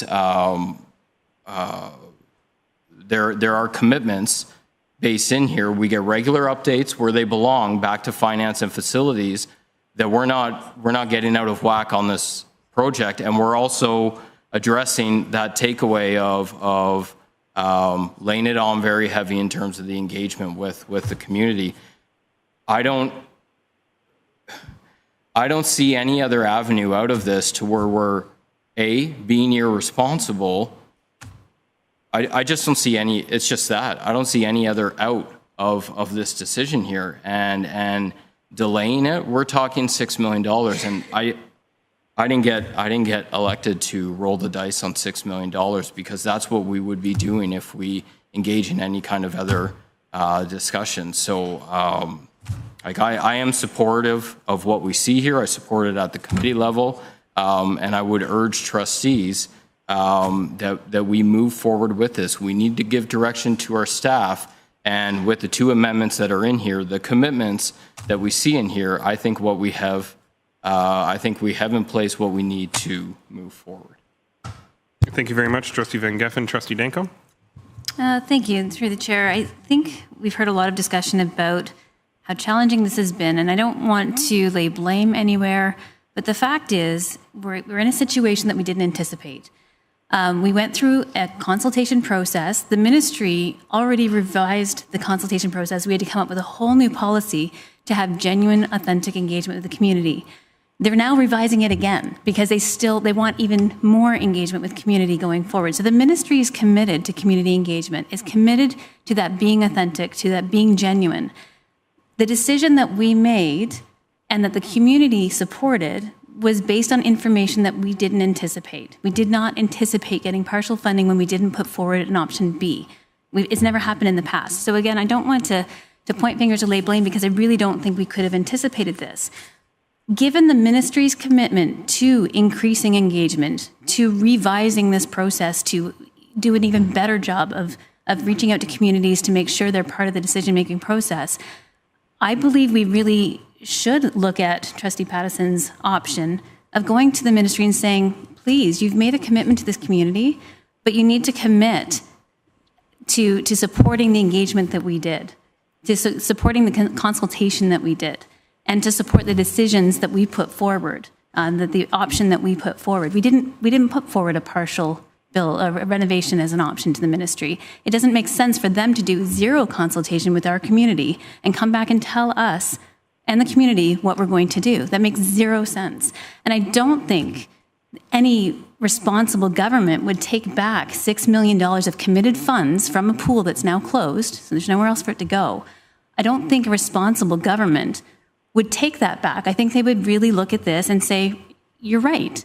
The consultation process happened. We need to respect that. We need to honor commitments to that came from that process. And so I can't support this going forward as it is. It's not what we communicated was an option to the community. It's not what we committed to in our board decision when we completed the accommodation review. And I really appreciate the work of staff and the work of finance and facilities. I know there's been extensive discussions, and again, I understand everyone's standpoint, but I think if we stand on the commitment to consultation and go back to the ministry and say, please honor that consultation. The ministry who's the one that's been pushing it all along. I think we could get somewhere with this.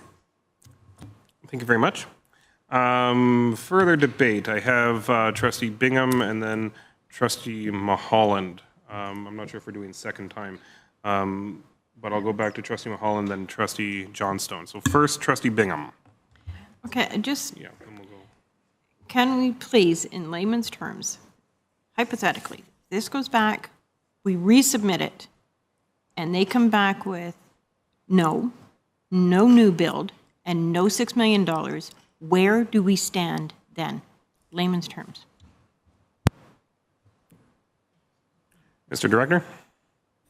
Well, I'll ask Associate Director to speak into it, but the school as it is, and we don't consolidate potentially 3 schools, so we keep 3 schools in our inventory that instead of having collegiate with an addition and some renovations.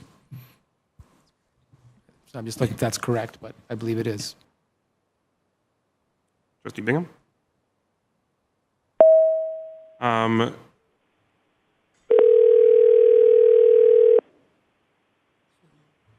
It's for me. Larry, do we have you? Yeah, sorry, I'm not going to move anymore for the rest of this part. Oh, no problem. No problem. I've been to Bancroft. That signal's tough, isn't it? Oh, you're home now. I'm back in Hamilton. I went up the mountain. I got cut off again. It's the lead ceilings in your, the lead paint in your apartment or your house. So Trustee Mulholland, we were trying not to do second-time speakers, Trustee Mulholland, so I'm going to give you a little bit of leeway because you were short on your first. I'm helping you out. Come I on. feel honored. Thank you. Thank you. I guess through the chair to the table over there, the director or the assistant.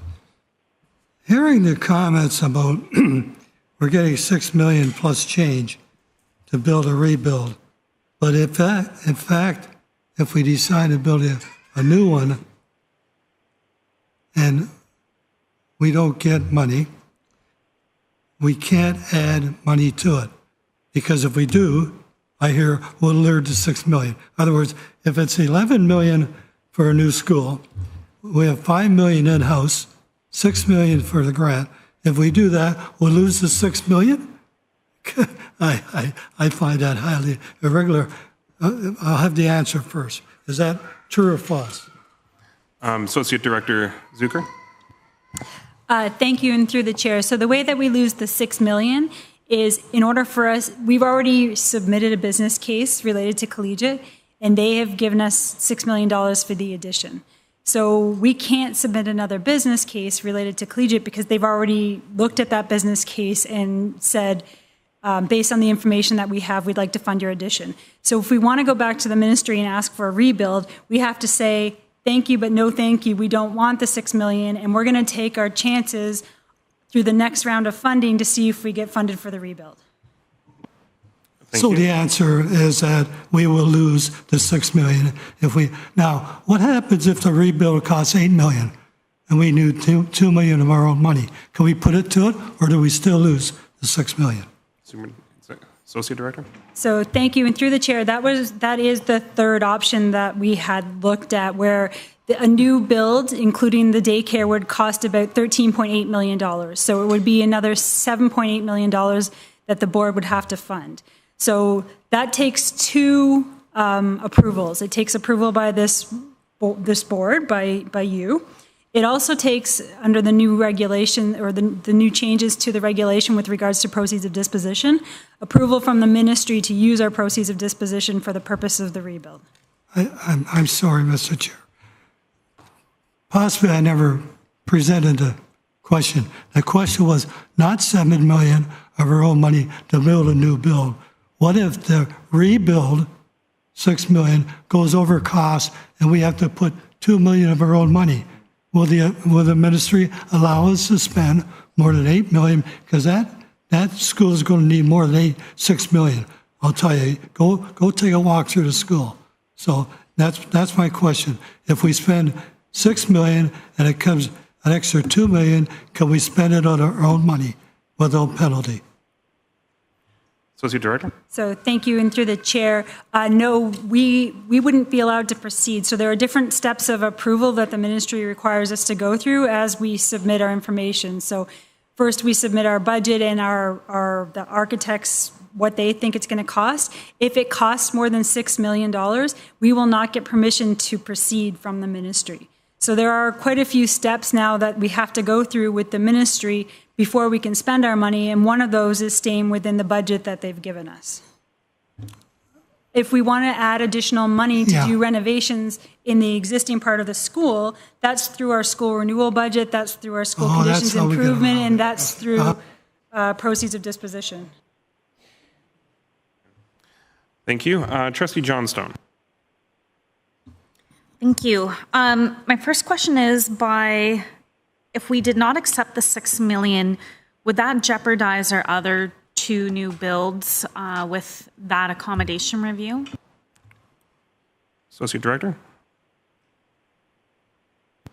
There is the potential that it could, because the three of them were linked together. Currently, we are proceeding with the other two, assuming that this would not impact those, but it is something that we would have to talk to the ministry about. So can you just help me to understand how they're linked then?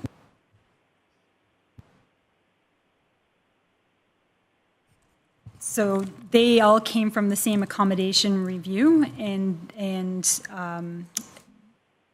East Hamilton City was done to, there are a lot of changes in boundaries and that type of thing. So there is the potential of impact. We don't see it as a huge risk, and therefore we are moving forward with the other two. But we always will have to, when we give it back to the ministry, we'd have to have that discussion with them just to ensure that we're still on side and able to proceed. My next question is that if by not accepting the $6 million, would it potentially jeopardize our future applications, such as the community hub on Sir John A. Macdonald, our Ancaster sites, future ARCs in Dundas, East Mountain, West Mountain, as well as the Sherwood site? Mr. Director? I'll answer that question through the chair. A quick answer is yes, there's always a risk of compromising future funding. Why? There's always more requests for funding across the province than there is available money. And this board has received approximately 140, if not mistaken, $1 million through consolidation because of the strategic plan that you've put in place across the entire district. Anytime there's a challenge, the ministry does call and asks us for clarity of what is happening. So I would say anytime you say no to a funding source, they'll wonder how strategic the board is around implementing their plan or whether it's piecemeal.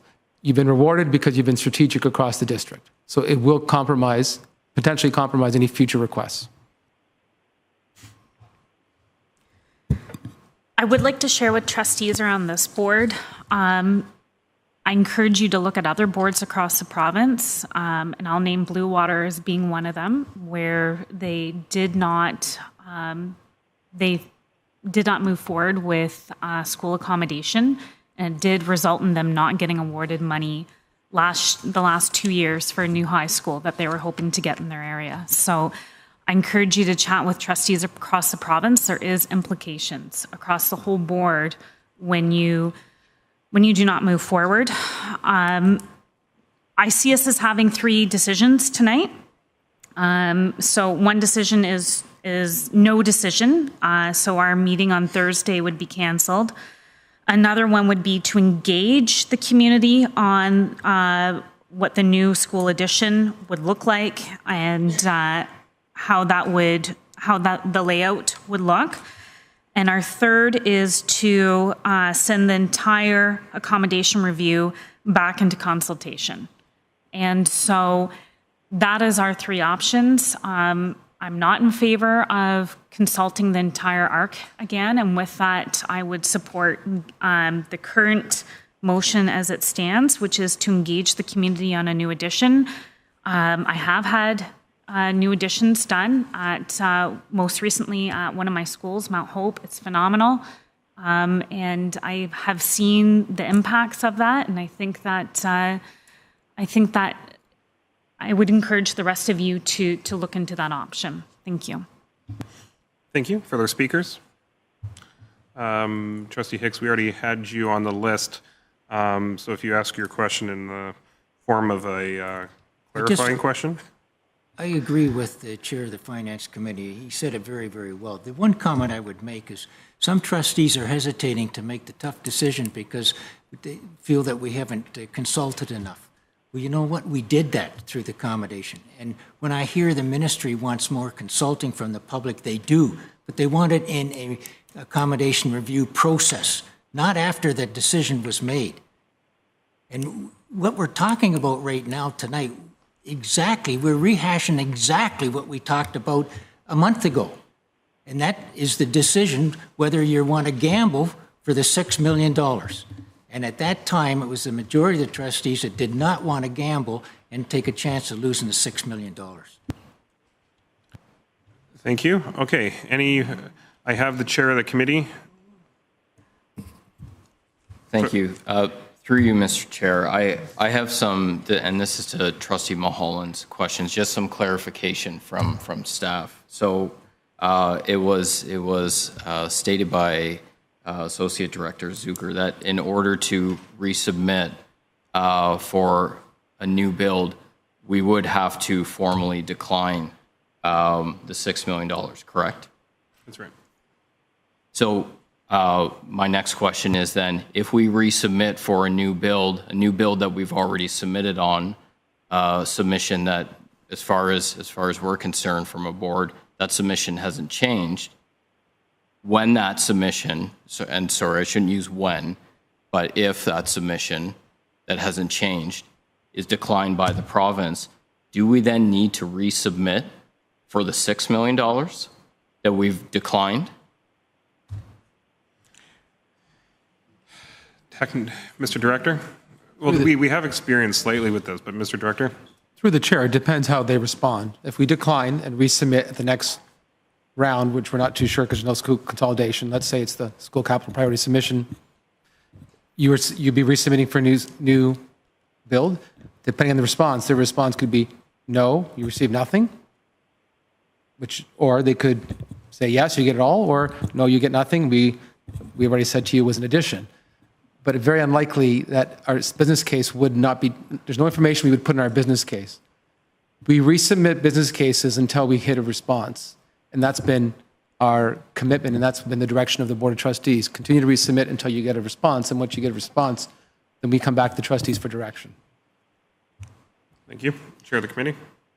Does the province, so if we decline the $6 million and then we find ourselves in the summer for the capital priorities grant submitting for a new build, does the province decline submissions, or do they just simply not approve submissions? Through the chair, they'll accept submissions, always, but typically will decline if they've seen it before. So I guess my final question is just in terms of clarity, in terms of timeline. So if we're looking at the summer of 2018 for the first submission of a new bill, the submission that we've already made that the province has declined, how many times, when do we draw that line? If the province isn't going to decline it, which it's something that they've already come back on a rebuild, when do we then draw that line? And I'm struggling with the timelines because we now no longer have a consolidation grant to submit on either. That's right. Thank you. Clarification, Trustee Danko. I'll throw myself on the list at some point. Sorry, just to clarify, when we went back to the ministry and re-looked at, it was Beverly, Greensville, we didn't turn down the funds. We requested that they protect those funds and then had further conversation. Is that correct? That is right. So I mean, and then that's a good point to make. So in the case of Greensville, and I'll look to the associate director, we received in writing from the ministry that allowance to resubmit, but it was a different business case. So it is a bit of a different scenario because it was an alternate business case with a financial commitment from us and a couple other hybrids in there. But yes, we did receive written confirmation that we could do that resubmission of an alternate business case and still have access, if unsuccessful, to the 2.5. Associate Director? Thank you, and you're correct. And the only thing I wanted to add to that is we weren't asking for any additional money from the ministry. We were self-funding the difference, and so we asked for permission to submit it, and it was a community hub as well. So it met a lot of the requirements that they were asking for, and therefore we were given permission ahead of time. Thank you. Okay, I'll throw myself on the list, just for the fun of it. No, I mean this is a critical matter, and I know for Trustee Beatty, for instance, that this is a tough one in terms of going through an accommodation review, 6 school closures. It's tough on the community. There's no doubt about that. Obviously, we pushed for an outcome and received something that was actually quite generous, but still not what we had asked for. So it puts us in a really tough position.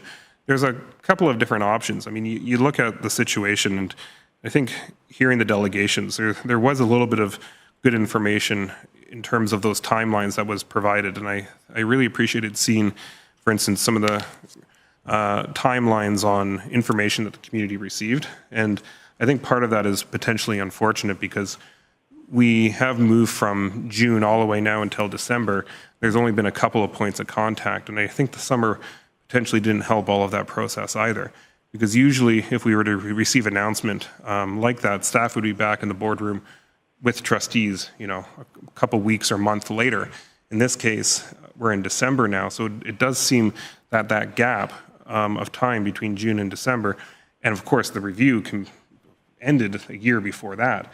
So that feeling, that need for more information or consultation is there because of these large gaps. It hasn't been back to back to back like a lot of accommodation review decisions.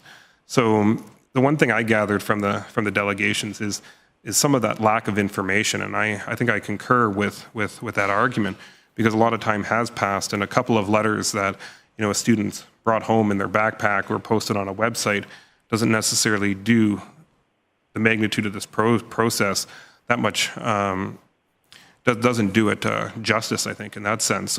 So I think there is a bit of gap there around information sharing. I mean, I would be careful to call it consultation at this point, because we want to engage when we consult in genuine consultation. We know what the desire is. In fact, if you want to consult me, I'll give you my feedback. Let's have a new school at Collegiate. I mean, that is what we all agreed on around this table. I don't think there's any doubt that our first choice isn't a new rebuild. The question is, if we did it, what are we jeopardizing to get it done? Can we do it? What's the path to get it done? So if you ask me in a consultation, yeah, rebuild the school. I mean, that's no doubt the optimal choice. It was staff's recommendation, the review committees, ours, sure, of course. But the question now is, we're in a position that we didn't expect, as Trustee Danko mentioned, and the question is, how do we move forward? I think, to me, and we've gone over this previously, and the board rejected the idea of us topping up the $7.8 million. So with that off the table, knowing of the impact that has on other schools and other capital plans that we have, I mean, the real question is either do what the recommendation suggests in front of us or a resubmission. There could be a test. I mean, there could be a compromise, and I'm not throwing this in here just to convolute things, but I would like to see this move forward. I mean, you could ask the ministry to park the $6 million and provide to us the opportunity to resubmit. If they don't give us that opportunity, then we can see pretty clearly that we may not want to go that direction, in which case the direction on this page looks pretty darn good at that point if you're going to jeopardize $6 million. But like Stacy said, if you were to look at experience, in that one case that we did resubmit, it was for an alternate site for a community hub for partners that didn't have the necessary approvals and funding behind them. And there was a clear list of criteria that the ministry provided us. We need this, this, this, this, and this in order for you to move forward.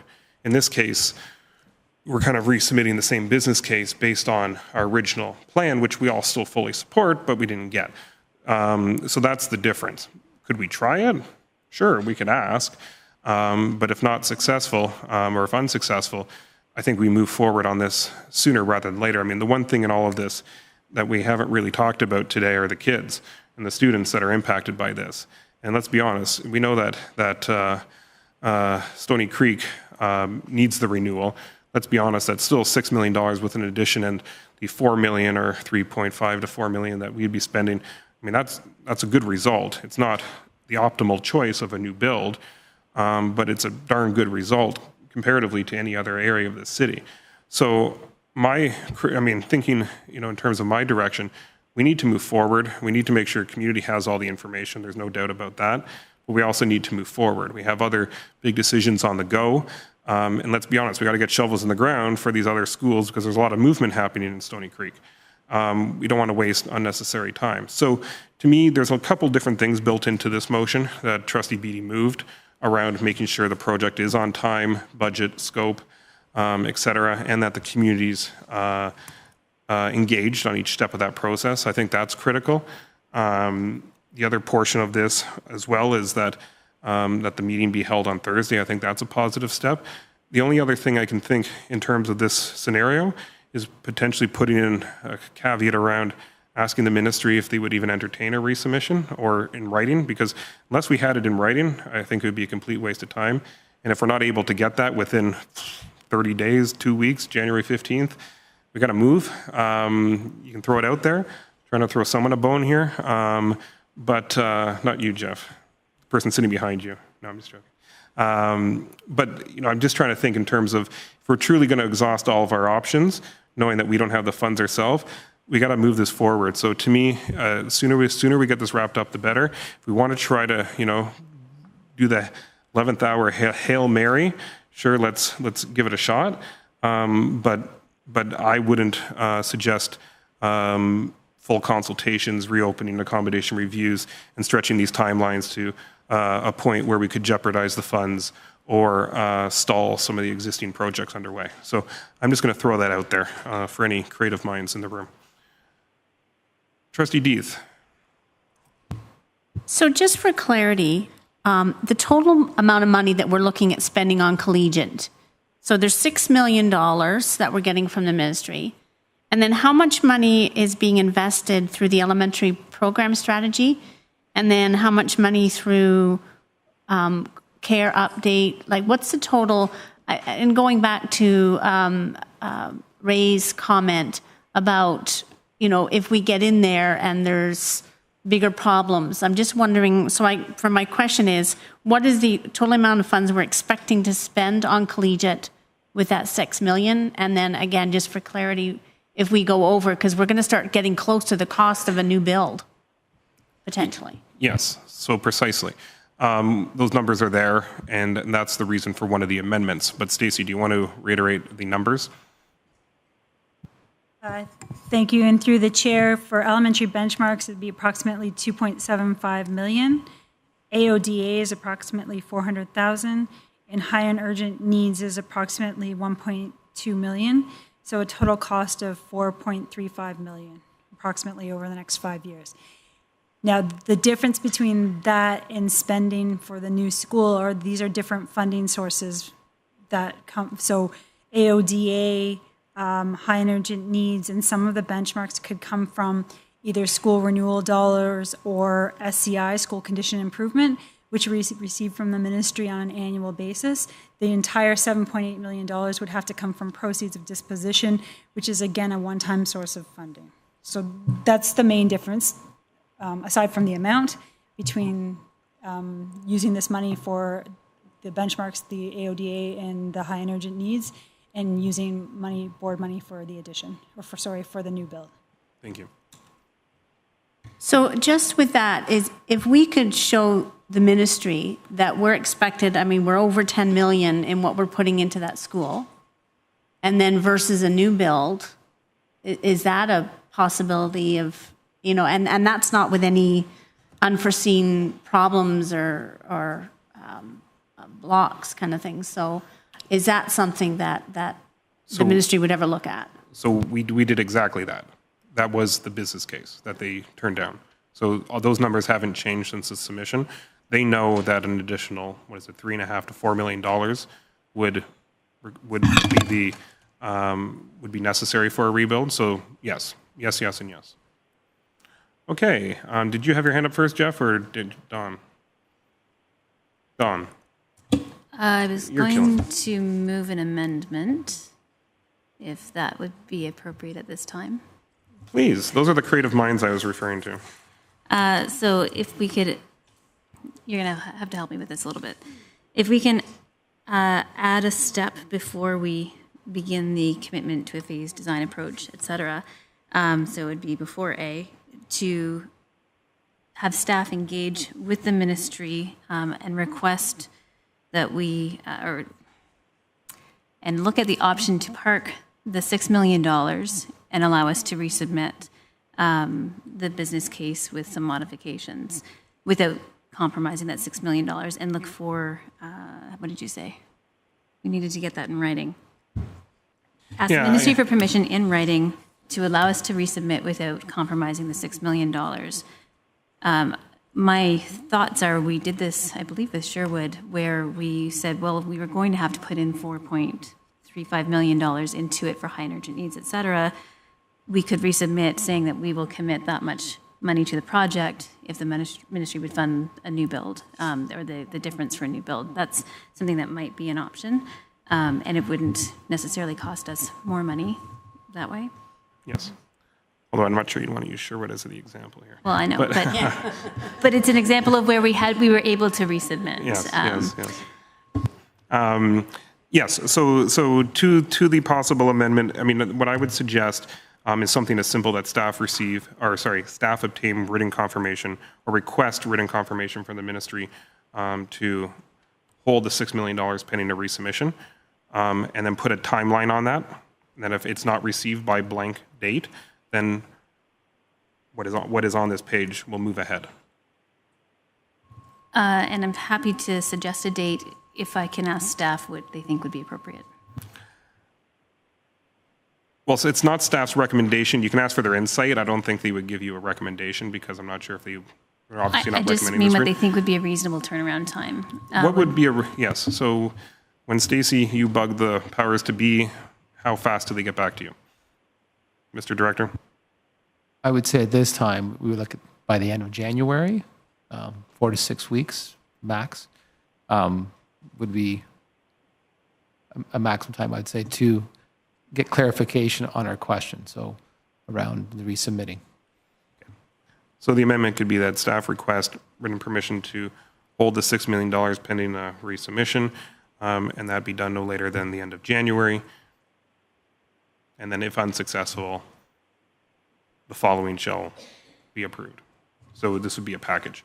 Correct. And I also still think that we should continue with the public engagement meeting scheduled for December 22nd, if this were to be successful, and present to the public what we're doing, what the potential fallout is, or the potential pathways are, and what would happen beyond that point, so that they have clear information about that. Okay. Thank you. And I think, and just for clarity at this point, I think it would be strongly seen that there is no board direction to be information sharing. I mean, engagement, I think, is still a little bit of a stretch because now the motion is talking about design. This would be really information, and I think it would be up to the director if he's comfortable pursuing that meeting as an information meeting. That would be my 2 cents. Okay. So, amendment moved by Trustee Danko, and seconded by Trustee Beatty. Thank you. So the amendment would precede the motion that we see on the page, asking staff to obtain written permission to park the $6 million for the purpose of a resubmission. And if it's not obtained by the end of January, the recommended action below proceed. And it's been moved and seconded. Speakers to the amendment is what we are taking right now. So to that amendment, Trustee Hicks. Oh, sorry, Trustee Beatty. And then Trustee Hicks. Just for clarification, through the chair, with the order that this amendment now falls on this current motion, I do want to make sure that this isn't going to inadvertently bump out this meeting that we're having on Thursday. Because that's kind of what's the word that I'm looking for? It's non-negotiable that we have this meeting on Thursday. That's a commitment that we've made to the community, and I would see that the community would not respond favorably if we were to cancel that meeting. So I want to ensure that however the wording that we're coming across here, that there is some point, and if you would rather I call it a public information meeting session, I'm more comfortable in doing that in terms of the language used, but absolutely critical that the meeting on Thursday take place. So I do want to make sure that that is understood. That's the only way that I'd be able to second this amendment and to support it moving forward. Thank you. And I'll look to the director. Seeing as there's already a date and time, we're getting ahead of ourselves here a bit because these haven't been approved yet. But if such amendment was moved, could we still proceed with an information-based meeting this Thursday while a time and date has been booked? Obviously, there's quite a lot of information to share. Is that possible? Through the chair, please understand that I'm full support of engaging and sharing information with the community, and so is staff. We just need clarification that information session would be about the addition and the renovations to Collegiate, not about opening up consultation. What would be your preferred option? that it would be about the option of an addition and sharing information that we have at this point in time. So I'd be open to that so that direction could be clear. Thank you. Thank you. Thank you. Trustee Hicks, followed by Ray, and then Larry's on the line. Wes. Two questions on the amendment. Does the amendment say that we're going to submit exactly the same business case as we did in the first place? Mr. Director? So just so I have clear in the amendment, is you're asking us to obtain permission from the ministry to park the $6 million. If we can park the $6 million. That's my second question, but I didn't get the first one first. And resubmit the business case. The business case, there's no new information for our business case, so it would be the same business case we've submitted in the past. The same. Just a caveat for that. I hope we're not raising expectations of the community that when you get to your meeting, the main discussion will be on how do we change the business case and that type of thing. And that's not up to the officials to do that. So I just caution on that. Secondly, what happens if the ministry say we can't park the $6 million? Well, then staff wouldn't be able to meet the deadline and the following motion would proceed. So one way or another, by January 31st, you'll either have a parked $6 million or you'll have a renovation / addition. And to Trustee Danko's point, yes, if staff can enhance the business case in any which way, of course they'll do so. Further questions? Trustee Mulholland, or comments? I understand that. That's something. Go ahead. So what we're doing here, we're voting on an amendment on A. Amendment to A. Amendment to... It's tied. It's an amendment. It's tied to that. Correct. So if in fact the amendment is turned down, then A becomes alive. That's on the table without the amendment. So if the amendment fails, then it's back to the original motion as recommended by the committee, yes. We've been discussing for That is correct. an hour. That is right. An hour or more. Yeah. Yes. I think it's, rules say 20 minutes. But Yes. Okay. Yes. Are we asking the officials to alter the business case? We are not asking the officials to alter the business case. If there's logical elements that they could change, they will, but we're not asking for any major or significant changes to the business case. It will more or less mirror it. But Mr. Director, please clarify. Just to be clear, anytime we resubmit a business case, we then review our enrollment numbers, our projections. Has anything changed since last time? And if there's subtle changes, then we provide those updates. But nothing major, just current info and any other feedback that might be clear. I mean, they're not going to ignore new information if it's obviously a benefit, but... Well, on process. Yes, When we submit a business case and the business case is changed, that business case comes back to the board through finance and facilities before we put it to the ministry? Okay, I see what you're saying. So in terms of, yes, no, I understand what you're saying. So the business chain case, in terms of trustee direction, remains unchanged. In terms of current up-to-date data and other operational elements and pieces, it will be up to date, not requiring trustee approval, just making it a current and best business case given the current information. Trustee Danko. If I can just clarify, the intent of the amendment was to ask permission to hold the $6 million with the for the purpose of resubmission, but I would expect that yes or no to come back to this board before we resubmit. Yes, and we can talk, if the ministry parks this, then we can have the discussion about what this resubmission looks like. Up until that point, it doesn't make a difference until we know what the ministry allows. Okay, we're nearing the end of, I'm going to say everyone's patience, but of course, Mr. Chair of the committee, go ahead. So what happens when we don't get a definitive answer? Because this is making the assumption that the province will respond in a yes, you can, or no, you can't. Does it come back to trustees, or is it left to staff interpretation of what that response is? So the answer to that is no. The expectation is it's written, it's clear.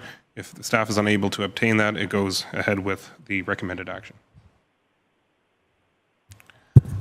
So I'm assuming before we vote on this, it's going to be read out in its entirety? That's quite possible and probably recommended. We'll see what we can do. Trustee Pattison, wherever you are, Bancroft, home, chime in. Thank you, Chair White. Outside of, I'm trying to remember what my questions were. I'm a little uneasy about this this change here because I don't want to submit the same business case, and I know you guys are saying that you'll make any updates and information that has changed since then, whether it's enrollment numbers or whatnot. But I'm still going back to what I keep saying is that in our response back, we have to mention, the reasons why we don't feel that this is a good plan. We need to talk about the way the school is laid out, the way the grounds are laid out, and all these issues that we see with the current facility and what's not going to be addressed with an addition. And just once again saying this is what our community, and their trustees believe in. And so it's not quite clear that this is going to come back to us, because you've got this all in one big motion now. It almost seems like this should be its own separate motion with all the other stuff attached to it. If it's going to come back to us again anyways, if we're saying if they're going to park it, we're going to come back to us, then I'm not sure. And if it's not going to be parked, then we're just going to allow them to go and filter through this. And my other question is, why didn't we discuss tonight the other option that we talked about last board meeting about the self-funding? Was that talked about at Finance and Facilities? And I'm sorry that I didn't get a chance to look through that that entire package. Thank you. So I'll answer the first question. I'll go to the chair of the committee for the second. The first question is more of a governance question in terms of a phased approach versus an all-encompassing motion.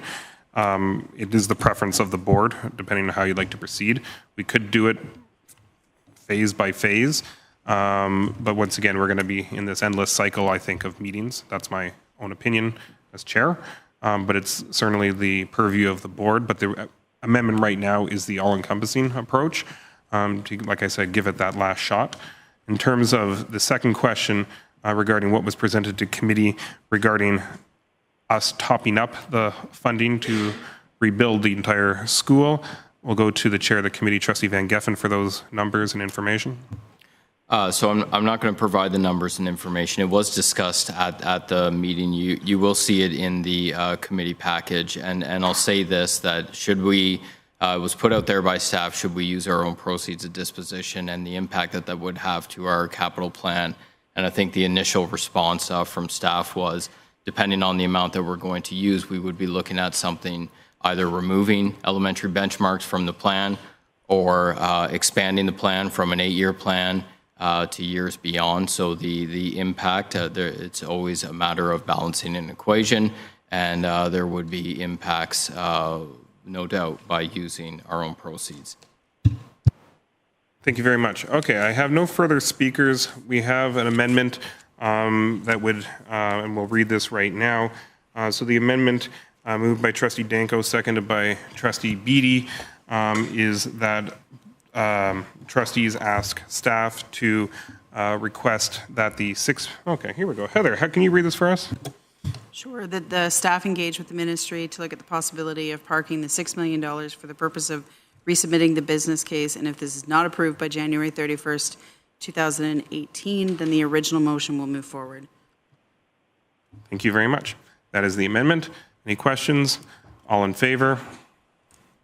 We have trustees Archer, Bingham, Beatty, Mulholland, Johnstone, White, Danko, student trustees Jail High, and Trustee Deeth. Those opposed?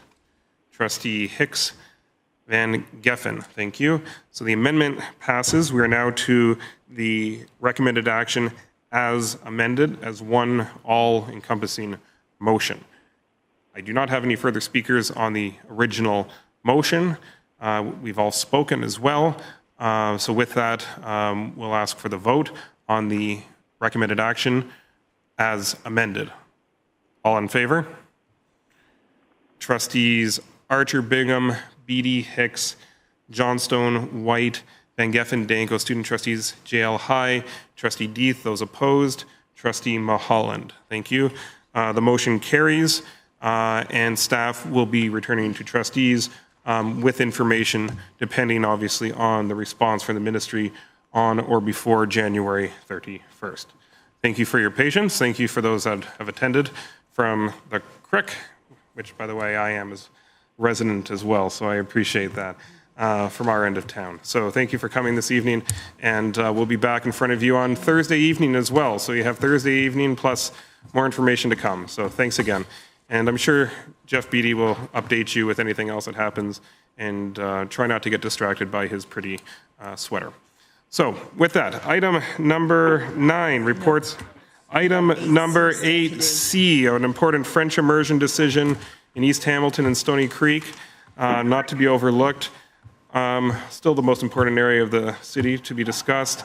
Chair of the committee, Trustee Van Geffen, how about you remind us what C is briefly? Sure. Just for clarity, this item was requested to be pulled by Trustee Beattie. So we discussed this 2 French immersion boundaries. This one was discussed, and there was much discussion with regards to, help me out here, Trustee Beattie, the location of FI, Eastdale, and Collegiate. No. Thank you. And through that, trustees see the amendments put forward from Trustee White. I'm not, do you want me to read the motion? Okay, thank you very much. So we have the motion in front of you from the committee. The amendments are essentially just clarity. Any questions or comments on item C? Trustee Beattie. This is where it all went wrong the last time. Just kidding. Thank you, and through the chair, a clarification on my position on C. I did not vote in favor of the proposal that was brought forward. I did not also oppose it. My rationale at the time was my concerns around the size of the facility at Eastdale, being able to accommodate over the long term the French immersion program in Stoney Creek. Now, we had a conversation at committee with regards to the alternative site memorial, as Trustee Van Geffen alluded to. It was staff's position that should overcrowding occur, that they would at that time look at an alternate site. I am not going to oppose moving forward with French immersion in Stoney Creek. I don't want to hold this up, but I did express my concerns at the time about the appropriateness of that site.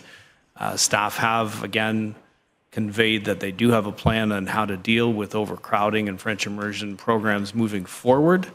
I'm hopeful that we don't get to that point, but if we do, I do feel some assurance that it will be dealt with in an appropriate manner. I do want to see Stoney Creek finally have a French immersion program, so I will be supporting this amended motion. Thank you very much, Trustee B. Any further comments? See none. All in favor of item C? Oh, I'm sorry, Trustee Danko. No, go ahead. No? Okay. Just in case you're wondering, there is a second portion of this. So staff will be engaging in terms of moving the other grades. So this will be back in front of trustees, not in terms of the schools or the boundaries, but in terms of the transition and movement of students. So you'll see this again. Okay, all in favor? Hello. Oh, Trustee Patterson, sorry, I didn't see you there. Go ahead. Yeah, sorry. I have a question. Did anybody bring up the idea of having grade 6 start at Ballards? Yeah, so I'll answer that briefly because I moved some of these amendments, but to your question, Trustee Patterson, that will be possible through what you see in one of those amendments. So staff are going to engage the current grades 1s through 7s to determine their transition. And that could include start up at Ballard in grade 6 next year or some future year, but that option has not been decided and could still be determined through the next stage. Okay, great. Thank you. Thank you. I'm in favor then, by the way. Okay.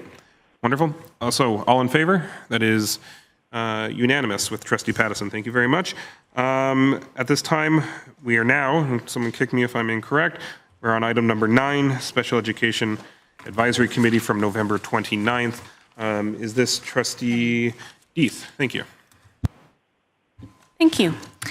It was an information night. Dr. Kathy Short, who is our Director of School Mental Health Assist, and we're actually very fortunate to have her.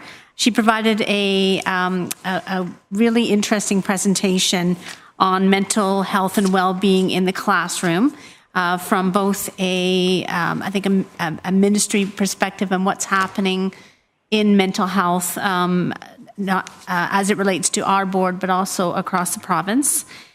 And she pointed out that 1 in 5 students will experience a serious illness, a serious mental illness, and that up to 80% of children and youth who experience a mental health problem will not receive treatment. Despite the statistics, many mental health problems are treatable, particularly with early identification and intervention. And she also talked about the difference between mental illness and mental health, and just to make sure that everybody understood the difference and how that pendulum works. And talked about that schools are optimal settings in which to reduce stigma and promote positive mental health and build social emotional learning skills. And in closing, she reminded us what all students need at school, and how that we all play a role in providing those things. And I also wanted to mention that Student Trustee High joined us, which was great to have our student trustee part of that conversation, and to build and to bring the student perspective. Afterwards, our Student Trustee High talked to Dr. Kathy Short, as Dr. Kathy Short talked that next steps in the, as they were kind of rolling this out, was to get youth voice, and how important that was, and they were still trying to sort of, or still determining what that would look like. So they have spoken, our Student Trustee High and Dr. Kathy Short have spoken, and we'll be meeting in the new year. So with that, I'll Thank you very much. As you're moving the item. Moving the item. Seconder, Trustee Bingham. Questions or comments? All in favor? Unanimous. Thanks for the update. Next item, item 10, reports from community advisory committees. This is our first report, I believe, from our new Faith Community Advisory Committee from October 26th, and our rep is Trustee Beattie. Oh, second meeting? Is this the second report? I've been waiting. Trustee Beattie, go ahead. Thank you, Mr. Chair, and through you, I'm happy to bring the committee report from the Faith Community Advisory Committee for the meeting that was held on the 26th of October here at the board office. What trustees will see before them is the outcome of that meeting.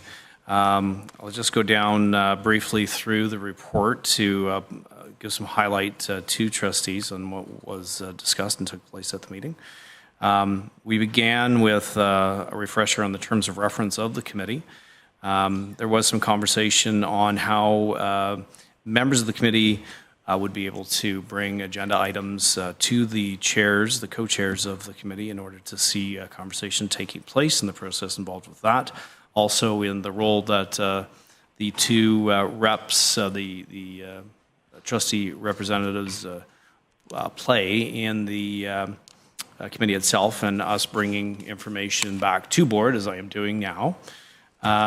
Also, at item C, you'll see that the committee decided on what members would take on a 1-year term and 2-year term, and the distributions that would take place there. There was also a decision made on student and community membership positions, and that they would be 1-year terms that would keep with our trustee governance statement on community advisory committees. The committee also struck a subcommittee for membership recruitment, knowing that there are members who will finish this term and will be in a position of needing to recruit potential new members to the committee at the end of their term, which will be in June of 2018. So in the spirit of good planning, the committee is already working on a plan to find replacements for some of their members. Keeping in mind that current members are able to reapply for the same position if they so choose, but that will all take place through the subcommittee that was struck.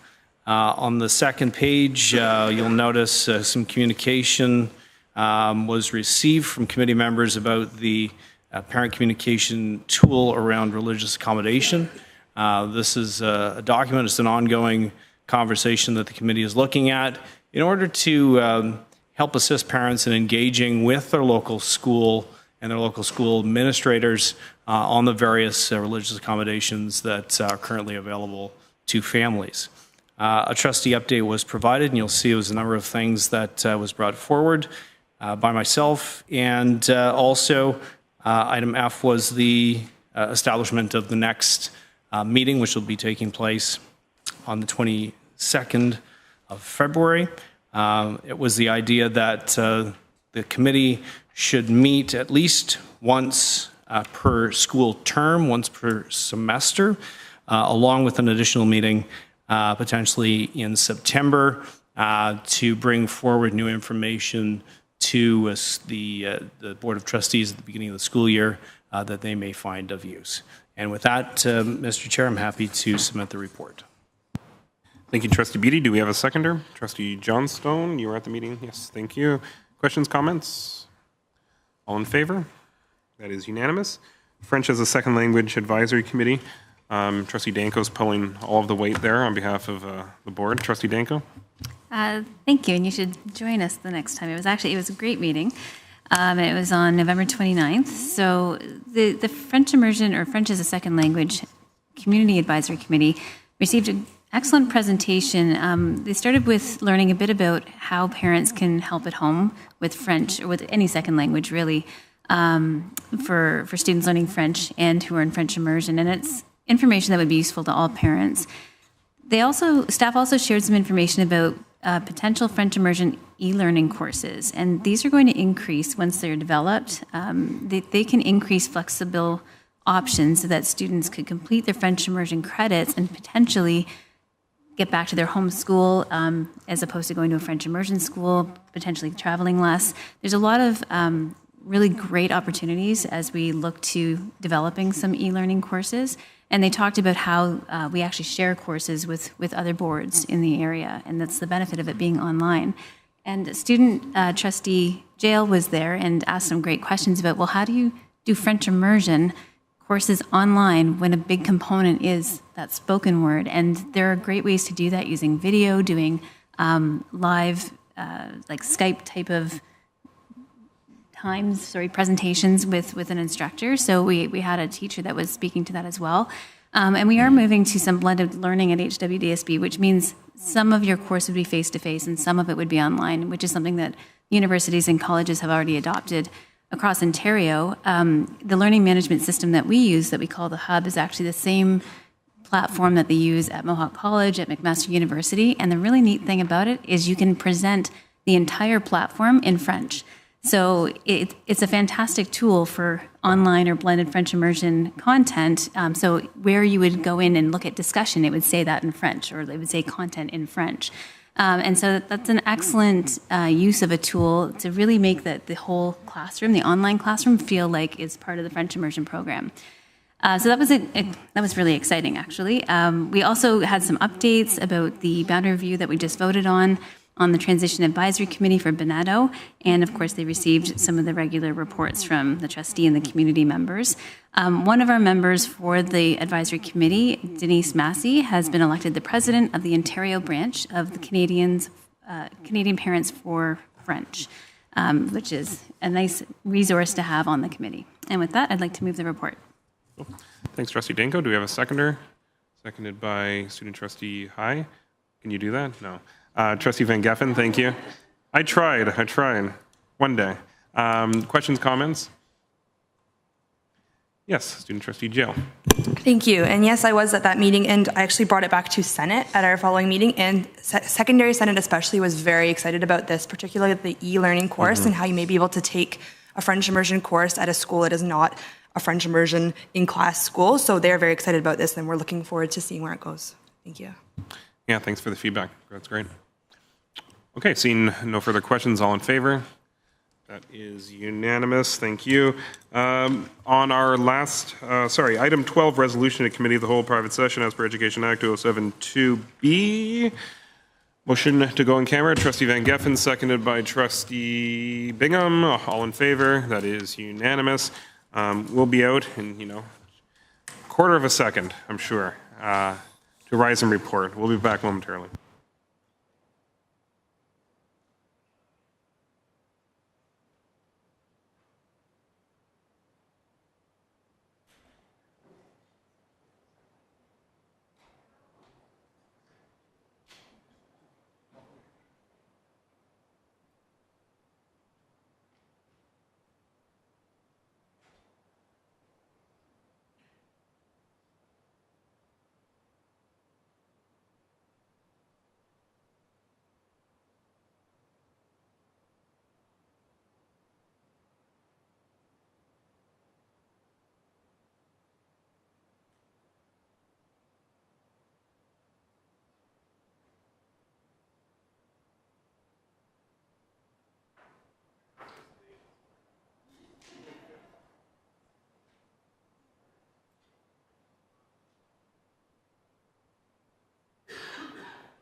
Okay, folks, we are back in public session on item number 13, report from Committee of the Whole, private session from just a moment ago.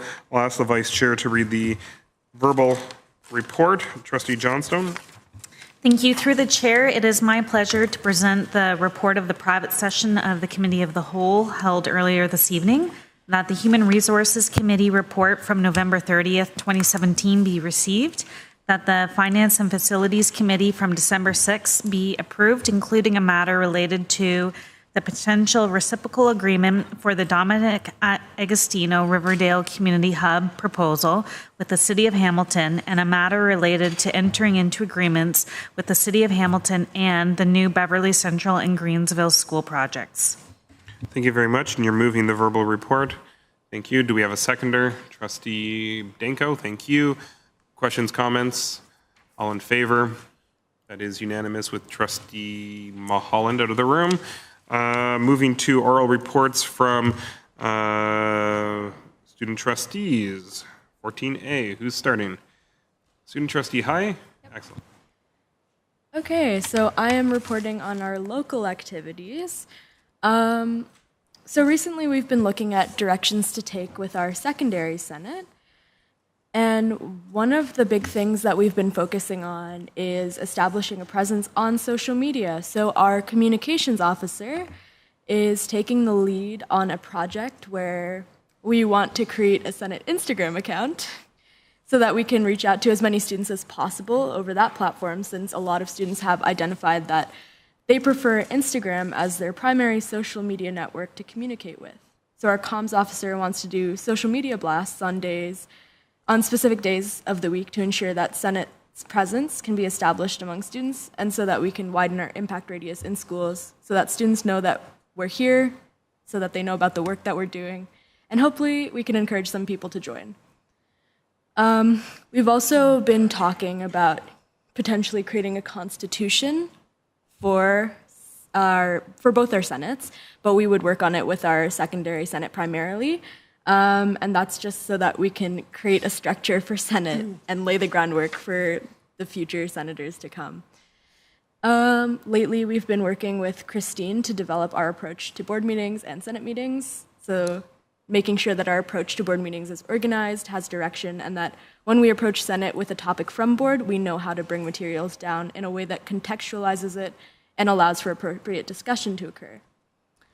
With Elementary Senate, we've been doing a new activity that we call Word of the Meeting, where we talk about different concepts that might be difficult to discuss or that they might not have really fulsome discussions about elsewhere. So talking about ways to promote positive culture and well-being in a really direct and open way. So the last discussion that we had was about privilege. Our word of the meeting was privilege. And we talked about we had a really rich discussion, and it allowed senators to speak to their understandings and experiences with privilege. So a lot of the things that were mentioned was that privilege is something that we can't take for granted, and that it affects us in terms of race, class, gender, sexuality, and religion, that it's important to talk about so that we can build empathy for others and apply it to relationships within our schools and as leaders. And that might be culminated in an initiative that we want to take with Elementary Senate, where we can do promotional videos that promote Elementary Senate and also establish like presence for Elementary Senate, but then also speak to what they've been learning in our meetings. So yeah, that's what's been happening with Senate. Thank you very much. Go ahead. And as for OSTA ACO, so in your board packages, you will see the condensed version of the results for the Ontario Student Parent Educator Survey, OSPES or OSPES. The fuller and more in-depth version of which can be found on the OSTA website, so osta-aco.org. This is a survey that has been conducted 4 other times since 2010. This survey was conducted in 2016, and the results are being released this year. It's a province-wide look into issues that are affecting students, parents, and educators. So on the second page, 14A-2, you'll see some key questions that are listed. So those taking the survey were to rank how strongly they agreed with each of the statements, each of the 10 statements provided there. And then some key findings from the survey are presented on the next page, 14A-3. And these results are province-wide, not board-specific. and they're laid out visually and numerically there. So as you can see, for example, 1 in 3 students believe the mental health resources and supports at their school are inadequate, and 1/3 of these students self-identify as a minority. That's an example of one of the key findings from the survey. So these results can be interpreted as either positive or negative, obviously. Any of them can be. So if we look at, for example, 1 in 5 students do not believe that their peers are all treated fairly in their school. That does mean that 20% of students don't believe that everyone's being treated fairly, but it also does mean that 80% feel that there is equality. So there's reason for hope and despair in these results. And we would encourage trustees and staff to read the full report on the OSTA website, since more positive results are available there that aren't necessarily highlighted here. So for example, many people believe that there has been effective integration of technology into classrooms, and that there is much available and variable extracurricular activities in school. So that's hopeful, and that's also available in the full report, which is an excellent read also if you're looking for something. 46 pages, but it's very engaging. They have quotes from the actual survey itself, so student quotes, parent quotes, educator quotes, which are very interesting and rich. However, our strongest interpretation from this is that provincially our education system is lacking in some important areas. For example, financial literacy, mental health supports. However, we are excited to be presenting this on behalf of OSTA, since it gives us a solid and evidence-based foundation upon which to develop programs, develop policy, and begin conversations. Our hope is that this report will be picked up and discussed provincially. This is also OSTA's hope. But we'd also like to find a way to support this OSPES report more locally, since sharing and using the information presented here could help guide our board and other boards. Shout out to Sean. Since the information presented here could help guide our board and other boards to develop policy program, become more aware of student needs, and to also consider these results in alignment with our strategic directions, particularly positive culture and well-being and student learning and achievement. So finally, we would like to note that we plan to bring this back to Senate to gather some feedback, to have a discussion about how these results may be reflected in their schools, and to identify potential next steps with them. And with that, that is our student trustee oral report. Thank you very much. Trustee Deeth? Look forward to reading the full report online. Just one question. On 14A-3, it says 1 in 4 students feel their school doesn't value student health and well-being. Be interesting to know if, because that aligns when 1 in 4 students struggle with mental health and well-being. So is there in the report any correlation between, is that the group that struggle with mental health and well-being, or is this a...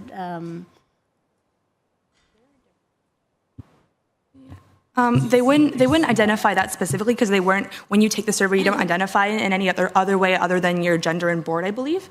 So they wouldn't have that, but I'm sure there would be a correlation. Yeah. Trustee Johnstone? Just wondering in terms, how many students participated in this? So according to OSTA, there were 4,233 student respondents. And then on top of that, engagement from 508 parents, as well as 295 teachers, with participants from the English Catholic, English Public, French Catholic, and French Public boards. Thank you. Great. Well, I'm also interested in reading the full report. And just, I'll be interested in terms of how the discussion unfolds at Senate, and whether you start with showing them the report first, or if you start with having the conversation so as not to lead the discussion, because I'd be interested to hear what our students had to say first. Although it is, of course, a really broad range of topics, so that would be quite a lengthy discussion if we were to bring back every single one and get some feedback. So we may just do key findings and see what they say, and then present them with the report. Yeah. Cool. Thank you. Thank you. Trustee Van Geffen. Sure. Very quickly, just curious, because these are a number of very strong questions. If it makes sense to have this as the discussions are happening at the student trustee level, if there's maybe a referral here to the program committee for a larger discussion of what we see here. Okay. Thank you. Thank you. Further questions? Sorry. So I guess what I was getting at there is maybe, sorry, excuse me, the chair of the program committee. I don't mind if that's a discussion that the chair take offline. But having not seen the report, it seems like there's probably a lot of value here that we have a much larger discussion. Thank you. And I think one thing you could do is refer to staff and have them bring it back to the appropriate committee. But I mean, it can also be done offline. I'm not sure if we need a motion for that. No? Offline or yes, offline? No, not the conversation, but do we need a motion for staff to take it and bring it back to a committee? Would you like to move a motion, Trustee Van Guffen? Yes. Thank you. Do we have a seconder for said motion? Trustee Bingham, thank you. Questions, comments? Yes? Yes, yes. All in favor? That is, you're opposed? Oh, you're positively, yes, go ahead. Thank you for bringing it up, Trustee Van Guffen. That's all. Okay. Don't encourage him. All in favor? That is unanimous. Thank you. Anything further for our student trustees?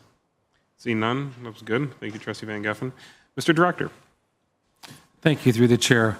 I'll be brief. I just want to highlight 3 areas. Number 1, the director's annual report will be out this week, and you will see a new digital format that Communications has been working on.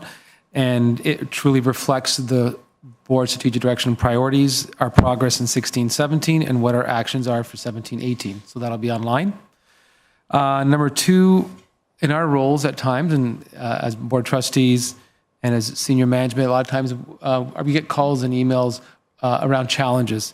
But I just want to I was just recently reassured by the goodness of the work staff has been doing. Most recently, I went to Dr. Davies School to visit the Alpha classes and to see our newcomer students in the English language, who are English language learners, and to see the work they were doing in the junior program around understanding resiliency, what it means to be resilient, and in the middle school class around the buddy bench, that the newcomers were the ones showing leadership and introducing the buddy bench to the rest of the school, and they're taking the active role.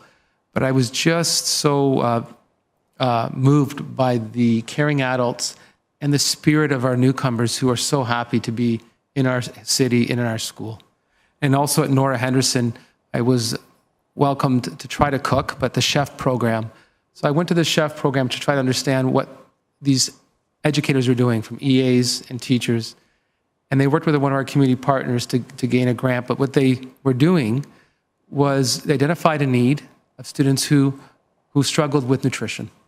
But instead of just saying we're going to provide them food, they decided to run an after-school club every Wednesday where the students work with the staff and they cook in teams using recipes and ingredients that then they can take home and do with their family, and then take home the extra food to share with their families. So not only are they addressing need of nutrition, they're building the capacity of the students then around the important skill of cooking, and they're taking that home to share with their families. So I was just, again, moved by the spirit, most recently the last month of visiting those 2 schools and seeing what staff was doing and going above and beyond. So there's a lot of great stories out there. Lastly, I want to thank everyone and wish everyone a happy holiday. And as we enter into this season, reminder that our thoughts and reflections and actions, there are many in our community who deal with poverty, who experience oppression, and who are marginalized. So as we move into the holiday season, just to keep our thoughts, reflections, and actions with those people. And I want to continue to thank Exec Council and the Board of Trustees for your leadership, and hope that you all get some time with friends and family. Thank you. Thank you, Mr. Director. Any questions? See none. Thank you very much, Mr. Director. And in terms of the chair's report, I just have, well, not much to add at this point, usually. The only update I'd provide to trustees is that we're following the possible ward boundary changes quite closely. So when we have some definitive information to share, we'll be bringing that back in the new year to the governance committee. And if the boundaries change, and obviously that is possible at this point, we would need to look at once again, our combination of boundaries and what we'll be putting forward. So that would be an exercise through governance, and we would make sure that everyone's invited because we know that it involves all trustees. And given our new schedule for governance, we would hold that on a Monday night so everyone would be well notified and encouraged to attend. But in terms of what we do see on one of the proposals right now, are actually similar to the feedback that we submitted to the city and approved at our board, which is more of a balanced population between wards. And secondly, we did see some shifts between old municipality boundaries, so actually some overlap in some areas. So I think for the most part, while we were not very specific, some of our general themes were captured in the latest version. But once again, I say latest because this story continues, and we'll keep everyone up to date. So with that, motion to adjourn. Moved by Trustee Johnstone, seconded by Trustee Bingham. All in favor? That is unanimous. Thank you, and have a great holiday.